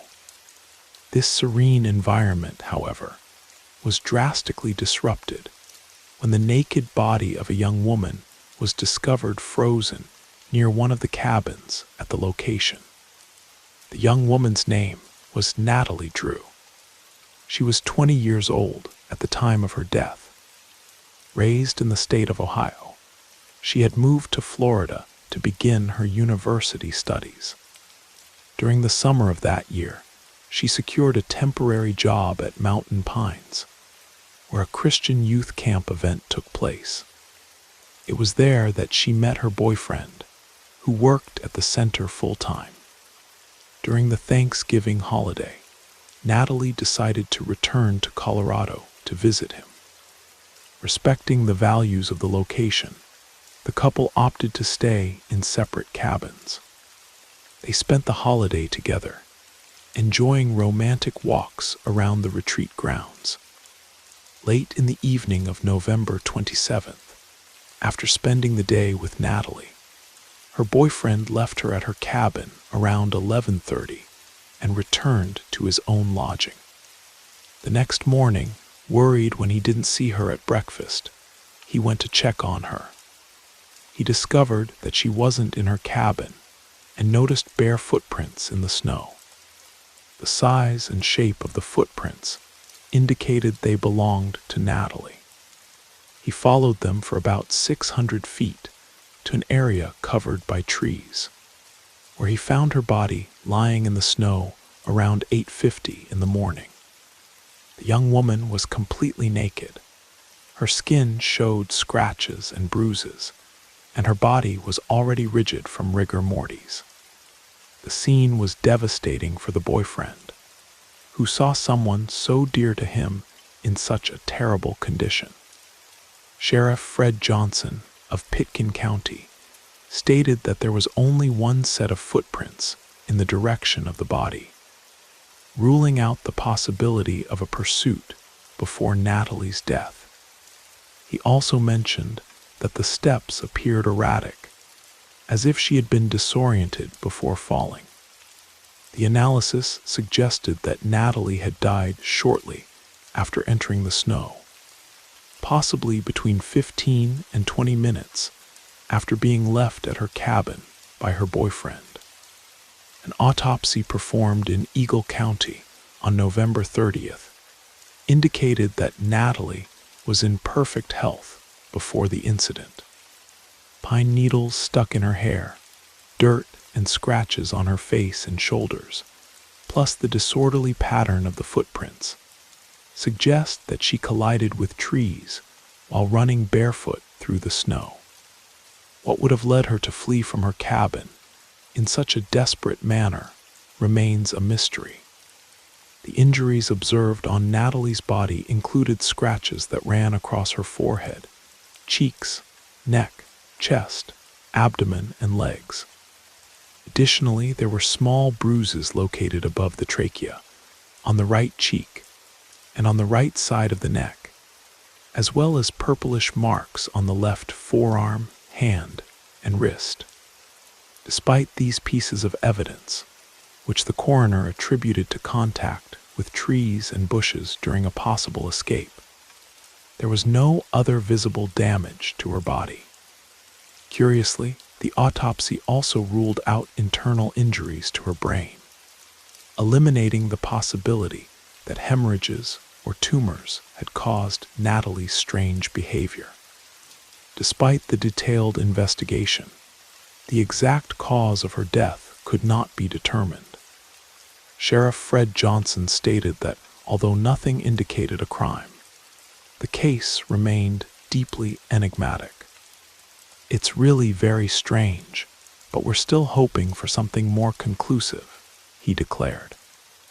Leroy Bennett from the Colorado Bureau of Investigation corroborated the strangeness of the case, describing it as the most peculiar thing you've ever seen. Without definitive answers, the coroner was forced to list agitated delirium as the probable cause of death. Natalie showed no signs of narcotics or alcohol in her system, but 6 main factors led to this conclusion. The primary point was the fact that she was found completely naked, without signs of pursuit. Additionally, the absence of internal injuries and chemical substances ruled out more evident causes for her death. Another possible element was the impact of the altitude change. Coming from Florida at sea level, her adaptation to the rarefied air of the mountains could have provoked cerebral hypoxia. Elevated glucose levels in her urine also raised the hypothesis of hyperglycemia, which could justify the disoriented behavior. In the days following the tragedy, rumors and speculations about what had happened emerged. Natalie's boyfriend was the target of initial suspicions, as he was the last person to see her alive and the one who found her body. However, the young woman's family always defended his innocence and continues to believe that he had no involvement in her death. Another theory revolved around a possible eating disorder that Natalie might have been facing, suggesting that a cardiac arrest triggered by malnutrition had been responsible. Despite these theories, Natalie's death remains shrouded in mystery, fueled by numerous theories and hypotheses. Even without a definitive explanation, it's certain that she had no history of mental illness, drug use, or health problems until that fateful Thanksgiving weekend. In a sudden and unexplained manner, Natalie seems to have suffered a psychotic break. Just moments before, she had been perfectly fine, accompanied by her boyfriend to the guest cabin. However, in a short time, she had removed all her clothes and run through the snow-covered forest in the dark, at a speed so uncontrolled that she ended up colliding with tree trunks. The episode ended tragically, with her body being found just a few hundred meters from the cabin where she was staying. The situation is deeply intriguing and disconcerting, generating many more questions than answers. The diagnosis of agitated delirium provided by the coroner is particularly controversial. This condition is not officially recognized by institutions such as the World Health Organization, the American Psychiatric Association, or the American Medical Association, and therefore does not appear in the Diagnostic and Statistical Manual of Mental Disorders. In the United Kingdom, the Independent Advisory Panel on Deaths in Custody suggested renaming the condition as sudden death in restraint syndrome, highlighting that recorded cases usually occur in contexts where there is some type of restraint attempt. Given this context, it's reasonable to question the validity of this diagnosis in Natalie's case. If we discard it completely, however, we are left with an even greater void, without any explanation that allows us to understand how she lost her life. Did she encounter something or someone near the cabin that triggered such intense panic that it manifested as the supposed delirium? And if so, what could it have been? It's possible to imagine various scenarios. Perhaps she crossed paths with an intruder lurking in the darkness, whose presence awakened such visceral fear that it made her abandon any logic and run naked through the snow. Or maybe it was something even more frightening. A large, threatening wild animal that might have tried to invade the cabin, leaving Natalie with no choice but to flee desperately.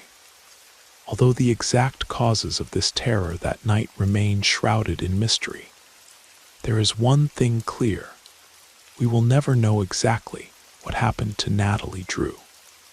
This case leaves us with an uncomfortable feeling of vulnerability, reminding us that in the blink of an eye, inexplicable events can transform lives, leaving those who remain bewildered, incredulous, and heartbroken.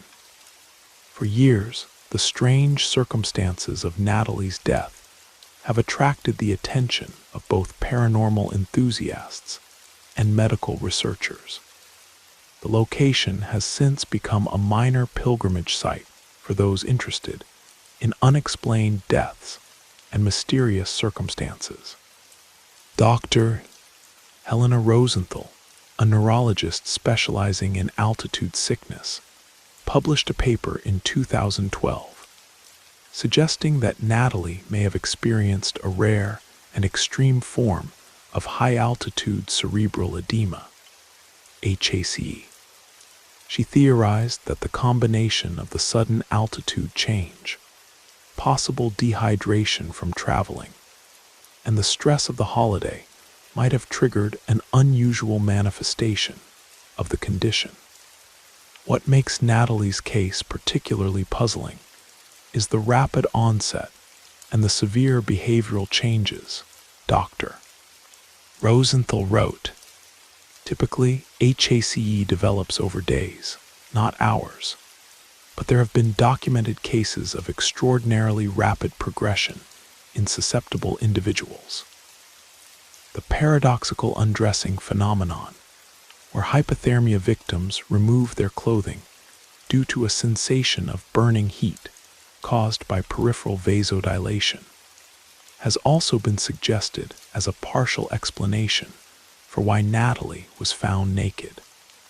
This behavior is well documented in hypothermia cases, though it doesn't explain why she left the cabin in the first place." In 2015, the case gained renewed public interest when a popular true crime podcast dedicated 3 episodes to investigating Natalie's death. The hosts interviewed her boyfriend, who had since married and moved to Washington State. He described the aftermath of finding Natalie's body as the most traumatic experience imaginable, and revealed that he had spent years in therapy dealing with survivors' guilt and trauma. "Not knowing what happened to her is what haunts me the most," he said during the emotional interview. "I've replayed that night in my mind 1,000 times, wondering if I could have done something differently. If I had stayed with her, would she still be alive? That question never leaves me." The podcast also revealed something that hadn't been widely reported. 2 other guests at the retreat that weekend had experienced unusual anxiety and disorientation, though neither to the extreme degree that Natalie had. This led to speculation about environmental factors, including the possibility of carbon monoxide leaking from the cabin's heating system, or an adverse reaction to a cleaning chemical used in the retreat's linens.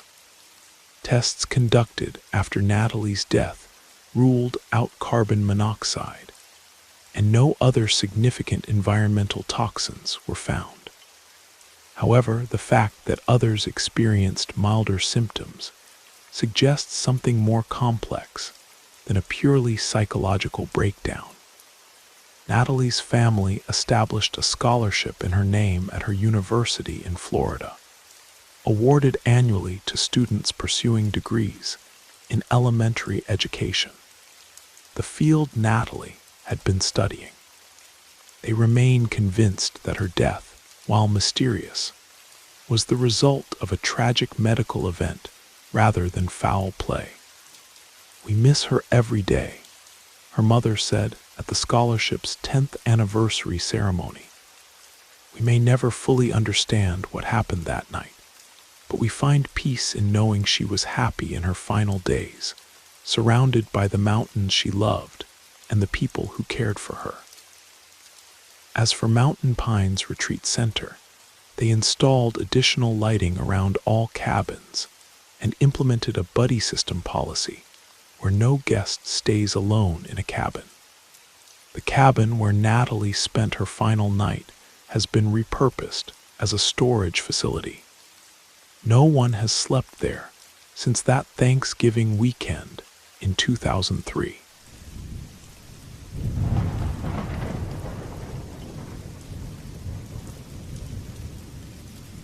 During the Thanksgiving holiday of 1950, a northeastern storm was battering the coast of Massachusetts, hitting hard the small town of Marblehead in the vicinity of Salem. There lived Barrow Atherton, a 47-year-old elementary school teacher with a history of dedication to the profession that summed up a quarter of a century. Alone in her house on Sewell Street, she had only the company of Esky, her faithful white Spitz who had remained by her side since the loss of her father. Atherton, who considered herself a woman without close ties of friendship or family, spent her days in a reserved manner. Her favorite pastime was watching classic cinema, and she made solitary trips to a theater in Lynn to satisfy this passion. That Saturday, while cutting winds swept the neighborhood and the sky promised a relentless snowstorm, Barrow made her final preparations. Among her tasks, she visited the market to ensure the necessary provisions, including extra food for Esky. Later, around 6 in the evening, she went out to dispose of the trash. And at this brief moment, she noticed the attentive gaze of a young neighbor behind his house window. She waved gently to the boy, without imagining that this would be the last record of her living presence. For the next few days, the storm fulfilled its promise, and Marblehead was buried under the snow until Monday, November 27th, when the town began to return to routine. That day, the milkman, known as Pint, a habitual figure in the surroundings, went to Barrow's house to make his usual delivery. He would normally leave the milk at the door, but aware of the teacher's fragility, whose weight barely passed 100 pounds, he decided to knock on the door, concerned about the impact of the storm. He called once without response. He tried again, but the silence persisted. Instinctively, he turned the doorknob, noticing that the door was unlocked. He entered the house, calling Barrow's name, and upon reaching the kitchen, encountered a terrifying scene. On the floor, lying face down over a pool of coagulated blood, was Miss Atherton. Beside her, Esky, visibly injured, moaned in pain. Pint, overcome by shock, ran out toward a neighbor's house, calling for help and asking them to call the police immediately. When the authorities arrived, they found that Barrow had already been dead for several days. On the kitchen table, still intact, were the bags with groceries bought at the market, suggesting that the fatal attack happened right after her encounter with the neighbor boy, probably less than an hour after that gentle wave through the window. Barrow Atherton had her life cruelly interrupted. Barrow Atherton's body was found in a state that spoke of relentless and brutal violence.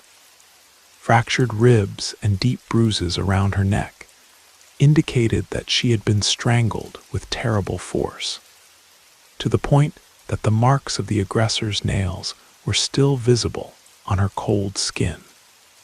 After the strangulation, her assailant used a small blade to cut her throat, but did so in an unusual manner.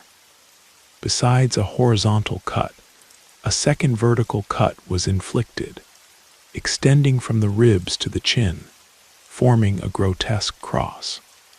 The cuts were so deep they almost decapitated her. The blood loss was so great that there were no traces in the blood vessels, forcing the coroner to extract a sample directly from the victim's heart. Before leaving, the aggressor attacked the small Esky, who tried to defend his owner, breaking several of the faithful dog's ribs. However, despite the barbarity, the crime scene revealed little about the culprit's identity. There were no signs of forced entry, no fingerprints, nor footprints around the house.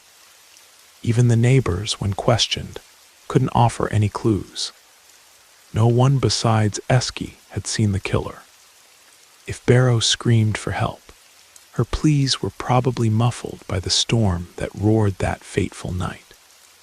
Although the attack was grotesque and violent, there were few indications of a prolonged struggle.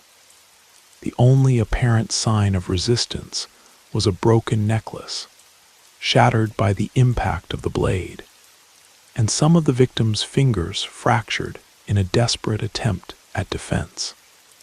From all indications, the killer managed to surprise Barrow, approaching her without her perceiving the imminent danger.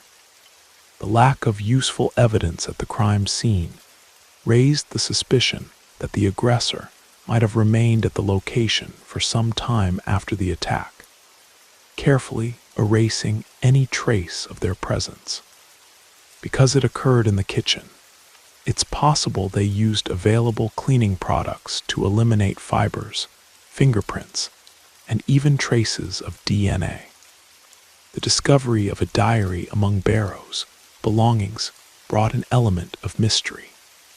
Although it revealed mentions of some male acquaintances, the content didn't provide sufficient clues to advance the investigation. Friends and acquaintances were surprised to discover she kept these records, as no one was aware of any recent romantic involvement. The diary mentioned a broken relationship that had left her deeply hurt, but even this didn't contribute to elucidating the case. With the police unable to point to suspects or clarify a clear motive, Small Marblehead was overtaken by rumors. Some speculated that Barrow led a double life and had become involved with criminal activities in Boston, paying the price for it. Others believed a rejected lover had returned seeking revenge, or even that a relative anxious for an inheritance or fearing being excluded from it had committed the crime. The uncertainties and gossip only served to intensify the climate of tension and mystery that hung over the community. Despite the mystery surrounding the murder, the estate left by Barrow Atherton was modest, totaling about $5,000. No jewelry or valuables seemed to have been taken from the house, which weakened the hypothesis that the crime had a financial motivation. Still, there are those who live in Marblehead and claim to know exactly who was responsible for the brutal attack. A small group of people even claims that the murderer is alive, which, considering their age, probably nearing 80 or 90 years, suggests they may take this secret to the grave without ever facing justice. With the passage of time and the absence of new clues, all indications are that this barbaric crime occurred on a Thanksgiving weekend so distant will remain unsolved. Thus, a cold and implacable murderer seems to have escaped unscathed, free to continue their life, carrying the weight of the cruelest act a human being can commit, and the certainty that they will never pay for it. Years passed, and the case faded from most people's memories, but not from everyone's. Marblehead has transformed over the decades. Modern homes surround Barrow's former residence, which itself was eventually sold, renovated, and changed hands several times. Few of the current residents know its grim history. Detective James Mercer, now retired, kept a box of case notes in his attic for nearly 50 years. At 92, knowing his time was short, he invited a young true crime author to his home in the summer of 2020. "I never stopped thinking about her," Mercer told the author, his hands trembling as he opened the dusty cardboard box. "There was something about that case that never sat right with me, beyond the obvious brutality." Inside the box were crime scene photos, never released to the public, detailed notes from witnesses long dead, and a small leather diary, Barrow's own, which had somehow never made it back to evidence storage. The most striking item, however, was a sealed envelope with theory scrawled across it in faded blue ink. The detective had maintained his own investigation, privately, after the official case went cold. His theory centered on a local physician who had treated both Barrow and her elderly father before his death. The doctor had been interviewed briefly during the initial investigation, but quickly eliminated as a suspect due to his standing in the community and seemingly rock-solid alibi. He claimed to have been attending another patient during the estimated time of Barrow's murder. Mercer had discovered, however, that the other patient had been heavily sedated and wouldn't have known if the doctor had left for an hour or more. More disturbing, he had found a pattern of similar brutal murders in other New England towns where the same doctor had previously practiced, all unsolved, all with female victims living alone, all with the same cross-shaped wound pattern. "I couldn't prove it," Mercer explained, his voice barely above a whisper. "He was too protected, too respected. The chief shut me down when I tried to pursue it. Said I was obsessed, seeing patterns that weren't there." The doctor in question died in 1973, taking whatever secrets he might have had to the grave. The true crime author published Mercer's findings in a book that became a bestseller, bringing renewed attention to Barrow's case. DNA testing on the diary's cover revealed partial fingerprints that didn't match Barrow's. Fingerprints that couldn't be tested against the now-deceased doctor, but added weight to Mercer's theory. The cross-shaped wound, once thought to be random, was discovered to be a specific technique taught in certain European medical schools in the early 20th century, schools the doctor had attended in his youth. The residents of Marblehead now pass by the renovated house on Seawall Street with a different kind of awareness. Some claim to see a woman's silhouette in the kitchen window on snowy November evenings, or hear the faint whimpering of a dog. Whether these are just stories or something more remains, like so much about Barrow Atherton's case, a mystery shrouded in the past.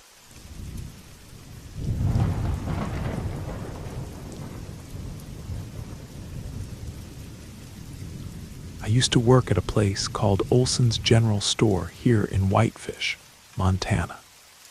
It was one of those traditional stores, a mix of warehouse and convenience store that sold a little bit of everything, from buckets and barrels to books and pocket watches, not to mention the usual groceries and alcoholic beverages.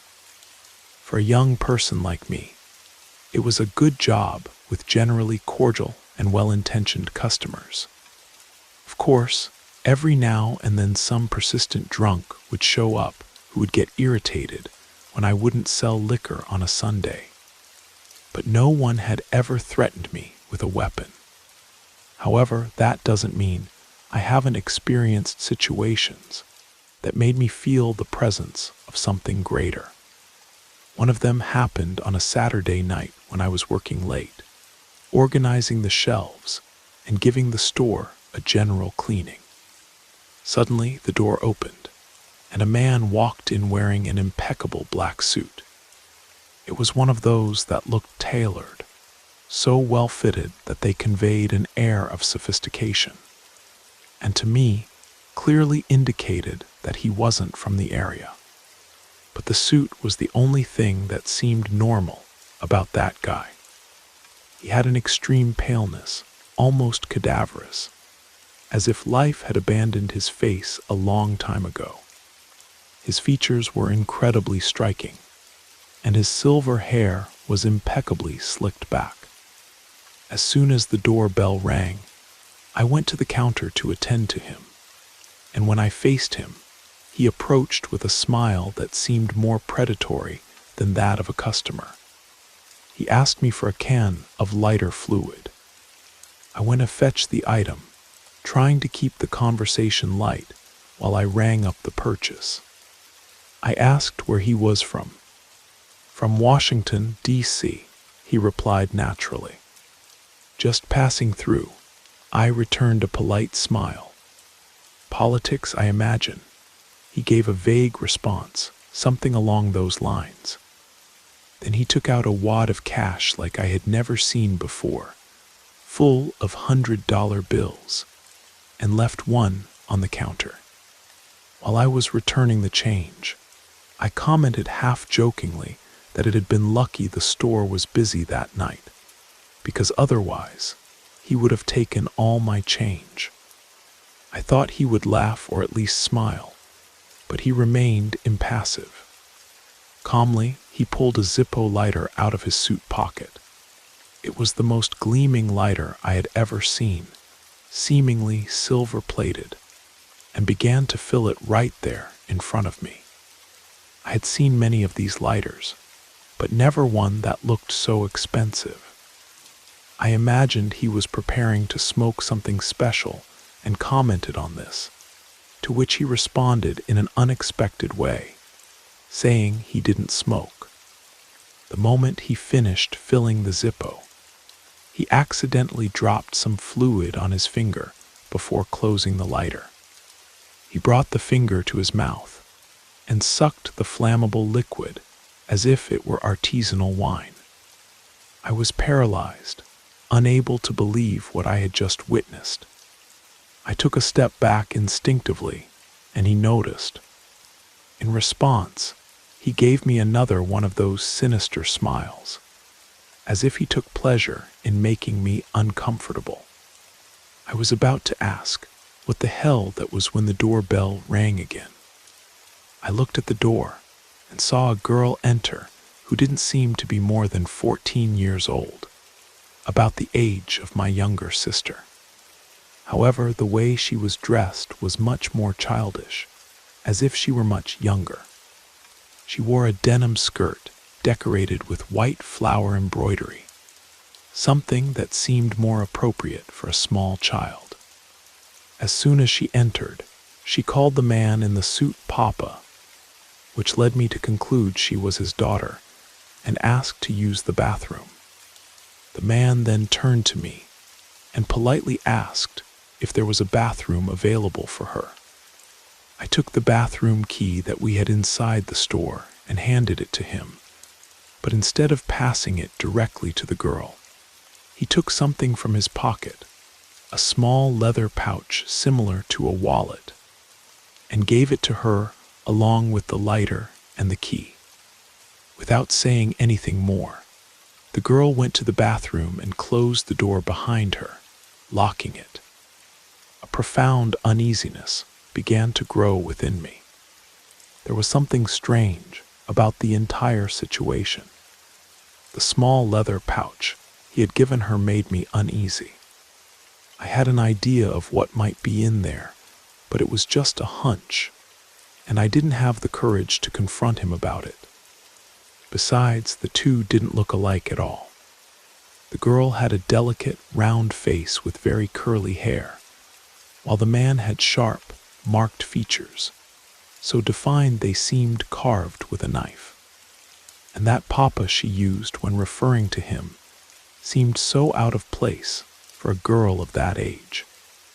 It would be more natural to call him Dad or something similar, but not Papa in such a childish way. Trying to ignore the discomfort, I made conversation to divert the focus. I asked where he and the girl were heading. "You're very curious, aren't you?" he responded, his voice losing the polite tone it had before. Instead, he began to stare at me intensely. His eyes were such a dark brown, they almost seemed black. Those eyes caused a shiver to run through me. They had something cold, empty, as if they didn't carry any human emotion. "Just trying to be polite," I responded, shifting uncomfortably behind the counter. "You know what they say about curiosity, don't you?" He retorted in a low, almost whispered voice, without any trace of warmth or feeling. Curiosity killed the cat. After that, he turned and began to walk through the aisles, looking at the products with an air of someone evaluating antiquities from a forgotten village, which, thinking about it now, our store actually was. I returned to work, or at least tried to. I cleaned the shelves automatically, but without taking my eyes off him. I thought it wouldn't take long for the girl to come out of the bathroom, and he would continue on his journey. But the minutes passed, 5:10, and she didn't appear. I was about to ask if he thought something had happened when I heard the sound of the bathroom lock being unlocked.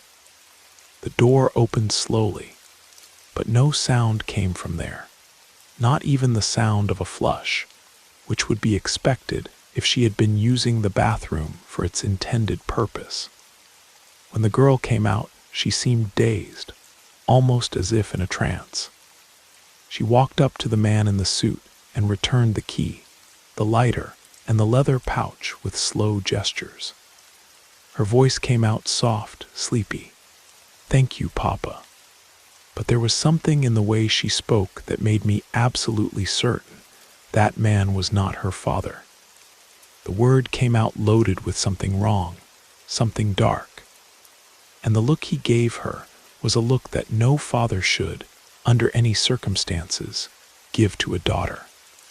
It was a look that made me nauseated, and at that moment, I knew I needed to get them out of my store as soon as possible.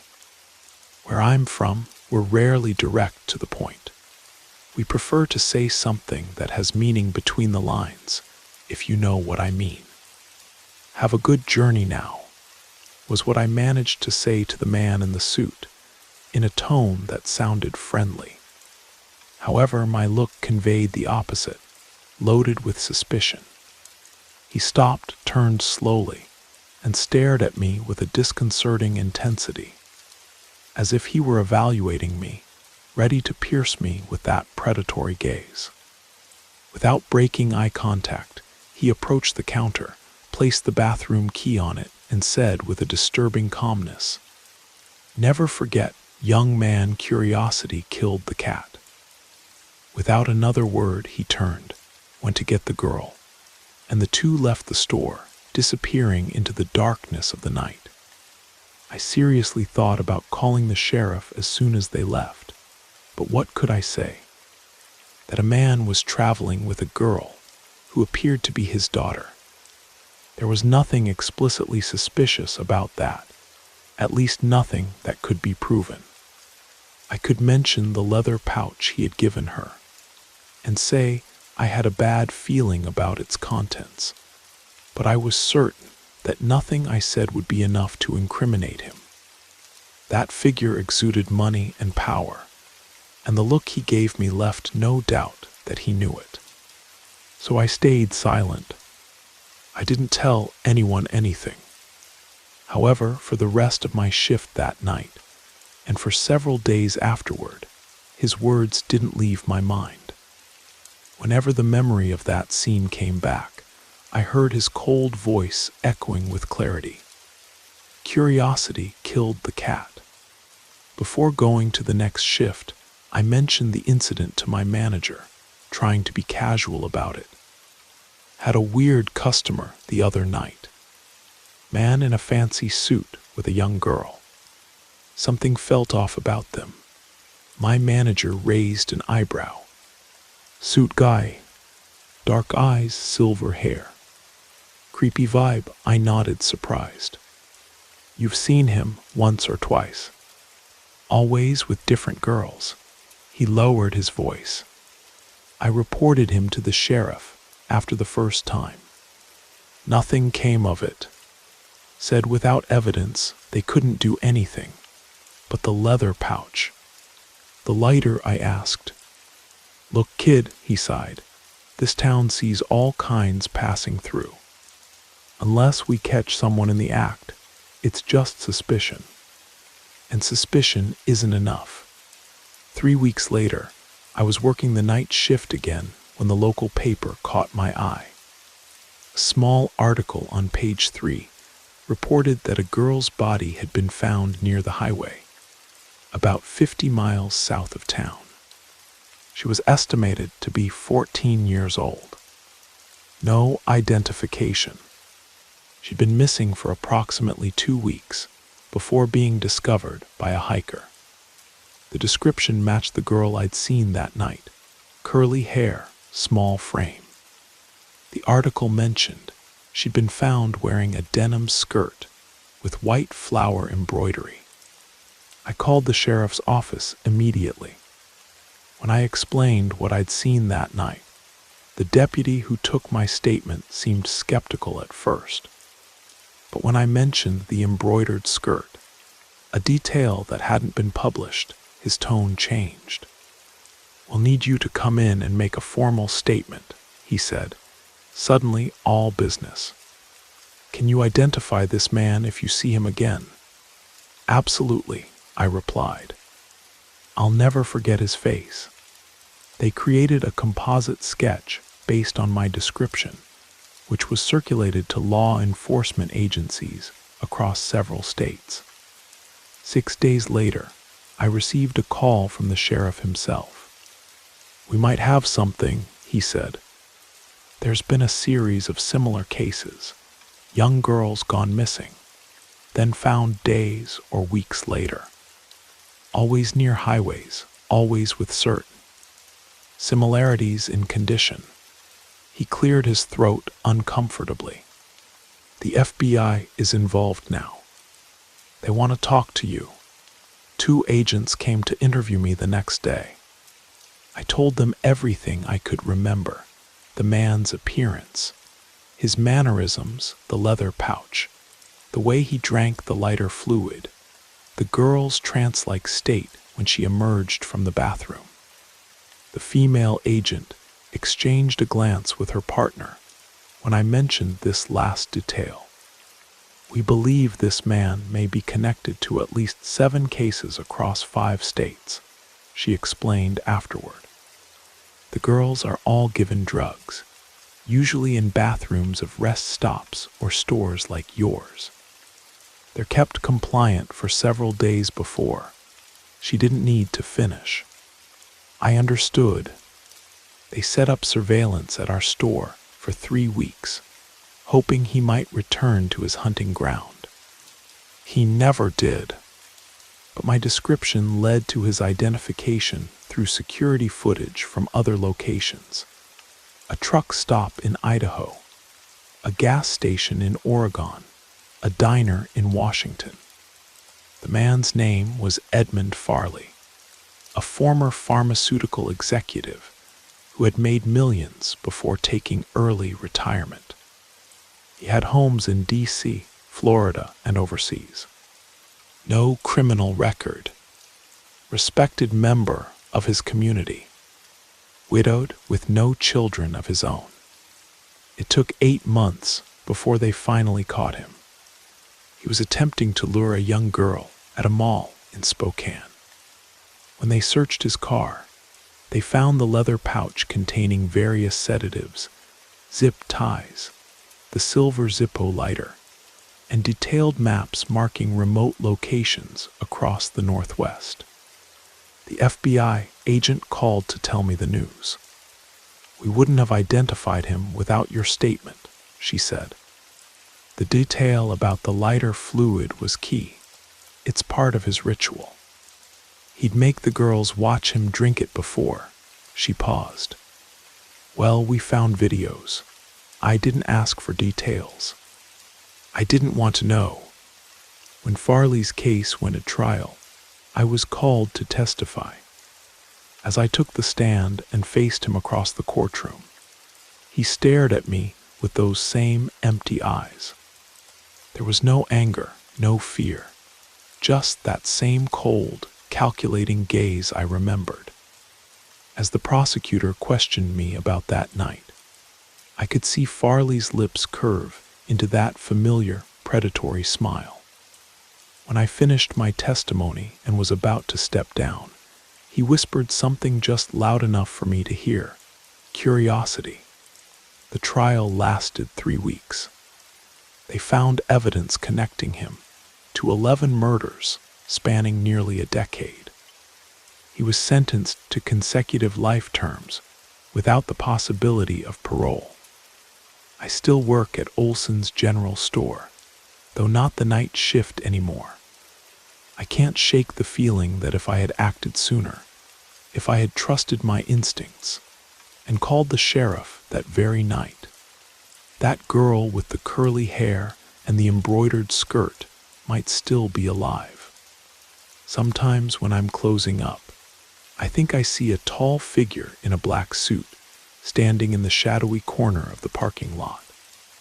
But when I look again, there's nothing there. Just darkness. I've learned to trust that feeling in my gut when something seems wrong. I've also learned that some kinds of curiosity, the kind that makes you speak up when something feels off, can save lives. The cat might have died, but silence kills too.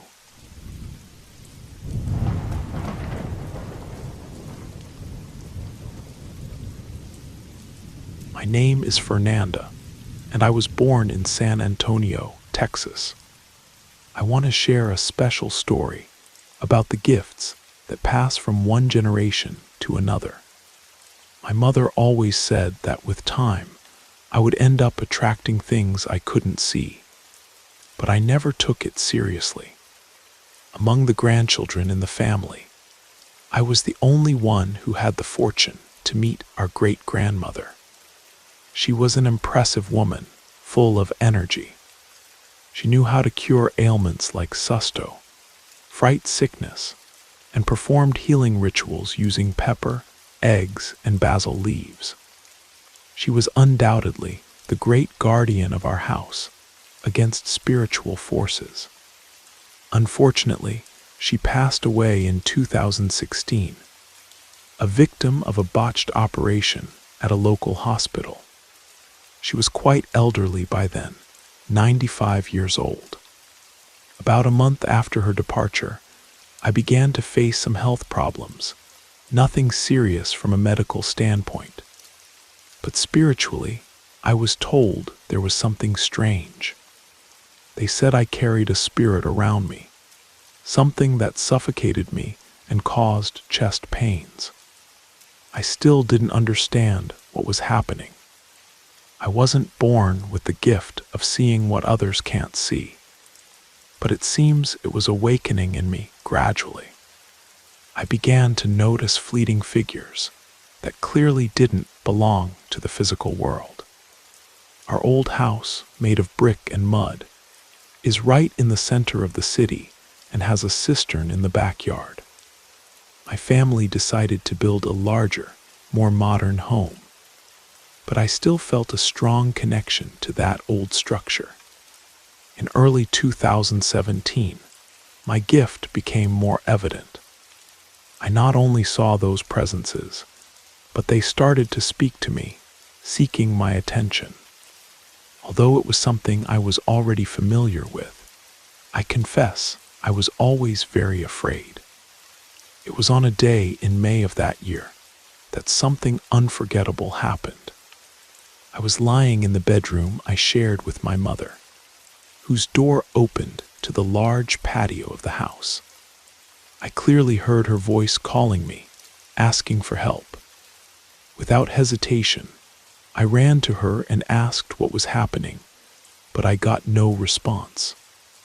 I thought perhaps she needed help collecting clothes from the clothesline, as the washing machine had just turned off. I grabbed some pieces of clothing and went to the darkest corner of the patio where the clotheslines were. While hanging the clothes, I heard a sound like a branch being broken by someone. My dog Pato, who was by my side, became alert and looked fixedly in the same direction I was looking. I ignored it and continued with the task, but suddenly I heard my mother's voice again, asking for help. Help me in this silence. I turned to see what was happening, and while moving a shirt on the clothesline, I came face to face with a woman's completely disfigured face. Panic took over. I dropped everything and ran back to the bedroom, while my dog barked at the emptiness. Arriving at the bedroom, I saw that my mother was in the bathroom the whole time. When she came out, I asked if she had heard anything. Upon telling her what happened, she believed me. She always did. We decided to investigate, but we found nothing. Just the clothes I had hung now thrown on the ground, as if something had ripped them off. We decided to try to forget the episode and sleep. However, around 2:30 in the morning, the television in my deceased grandmother's empty room turned on by itself, with the volume at maximum. There was no one else in the house besides my mother, my dogs, and me. "Let's see what's going on," my mother said firmly. With my heart racing and trembling hands, I accompanied my mother to check what was happening. We decided to disconnect the television, but when turning to a corner of the room, I encountered something I could never understand. The remote control was suspended in the air, as if an invisible hand was holding it. As soon as my eyes fell on it, it fell onto the bed as if it had been released.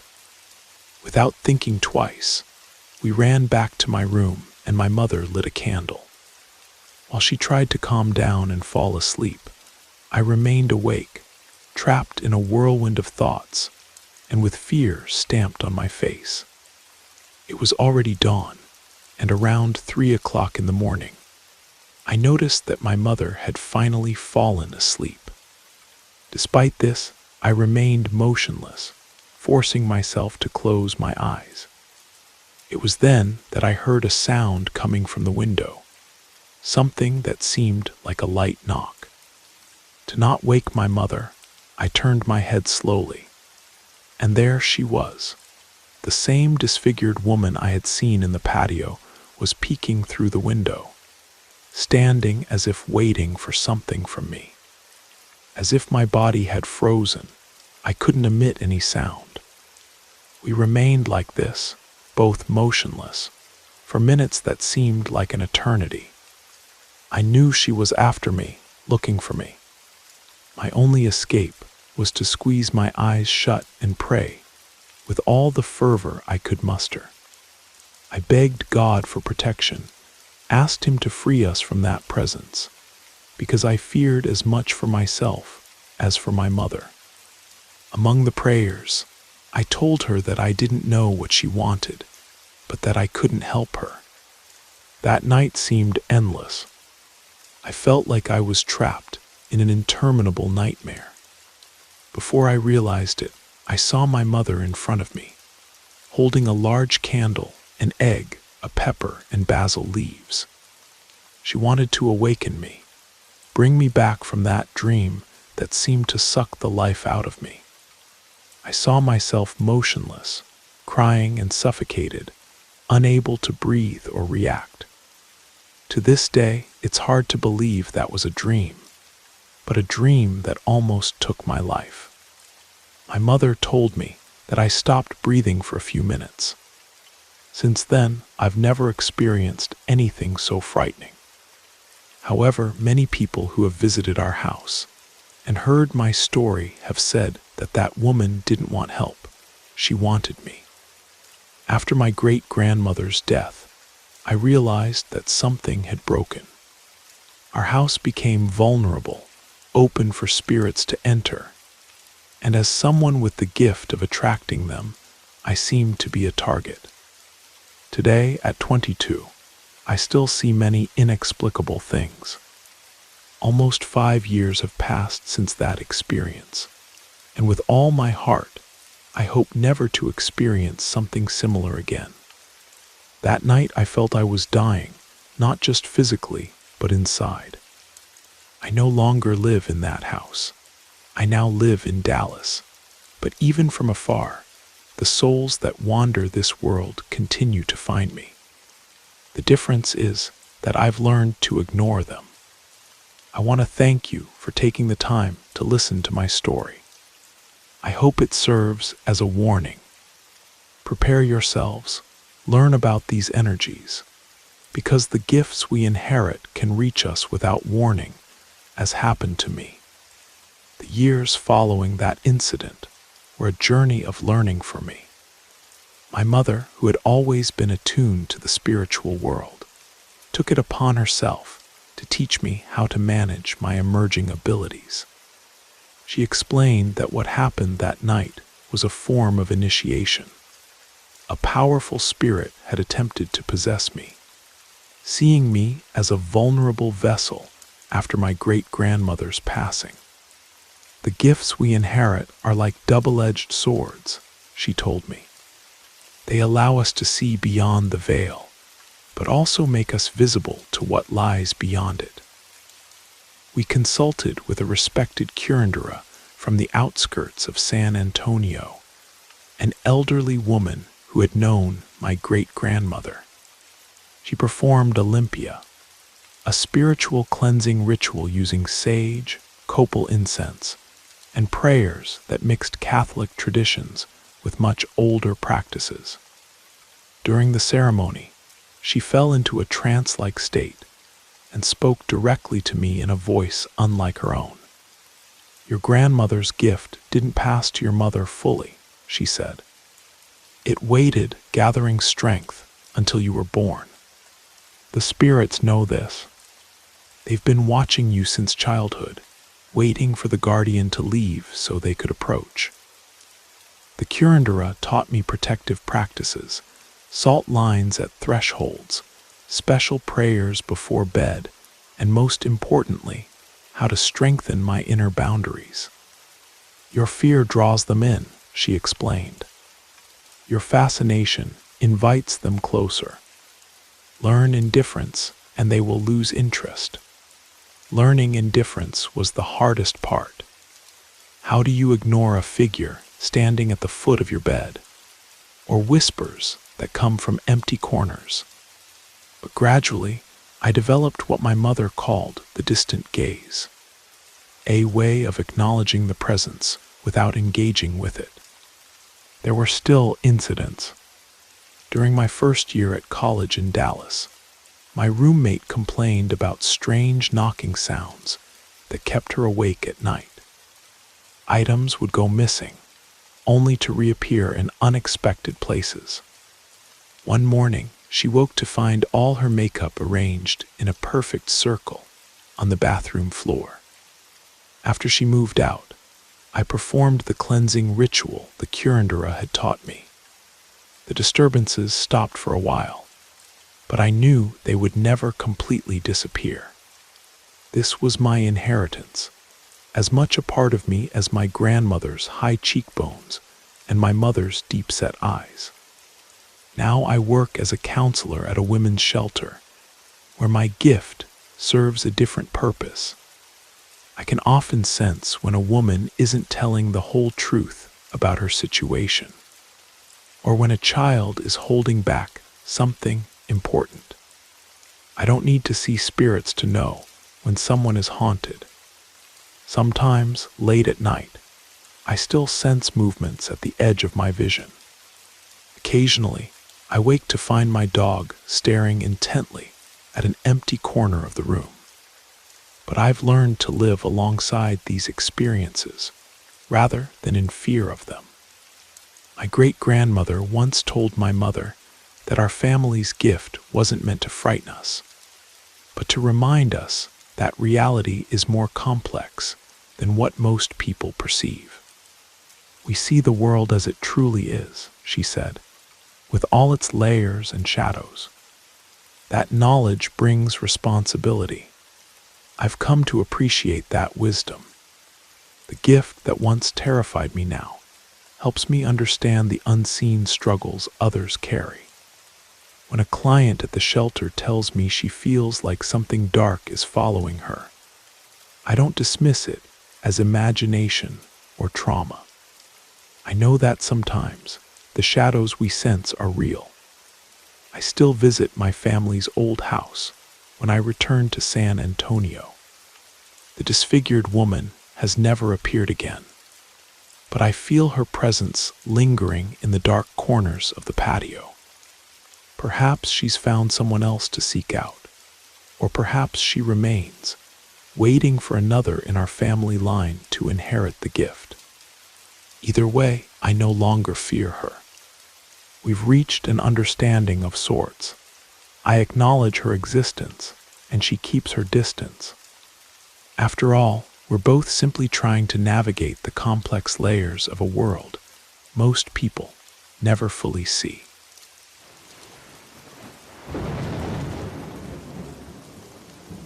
You made it to the end of the stories.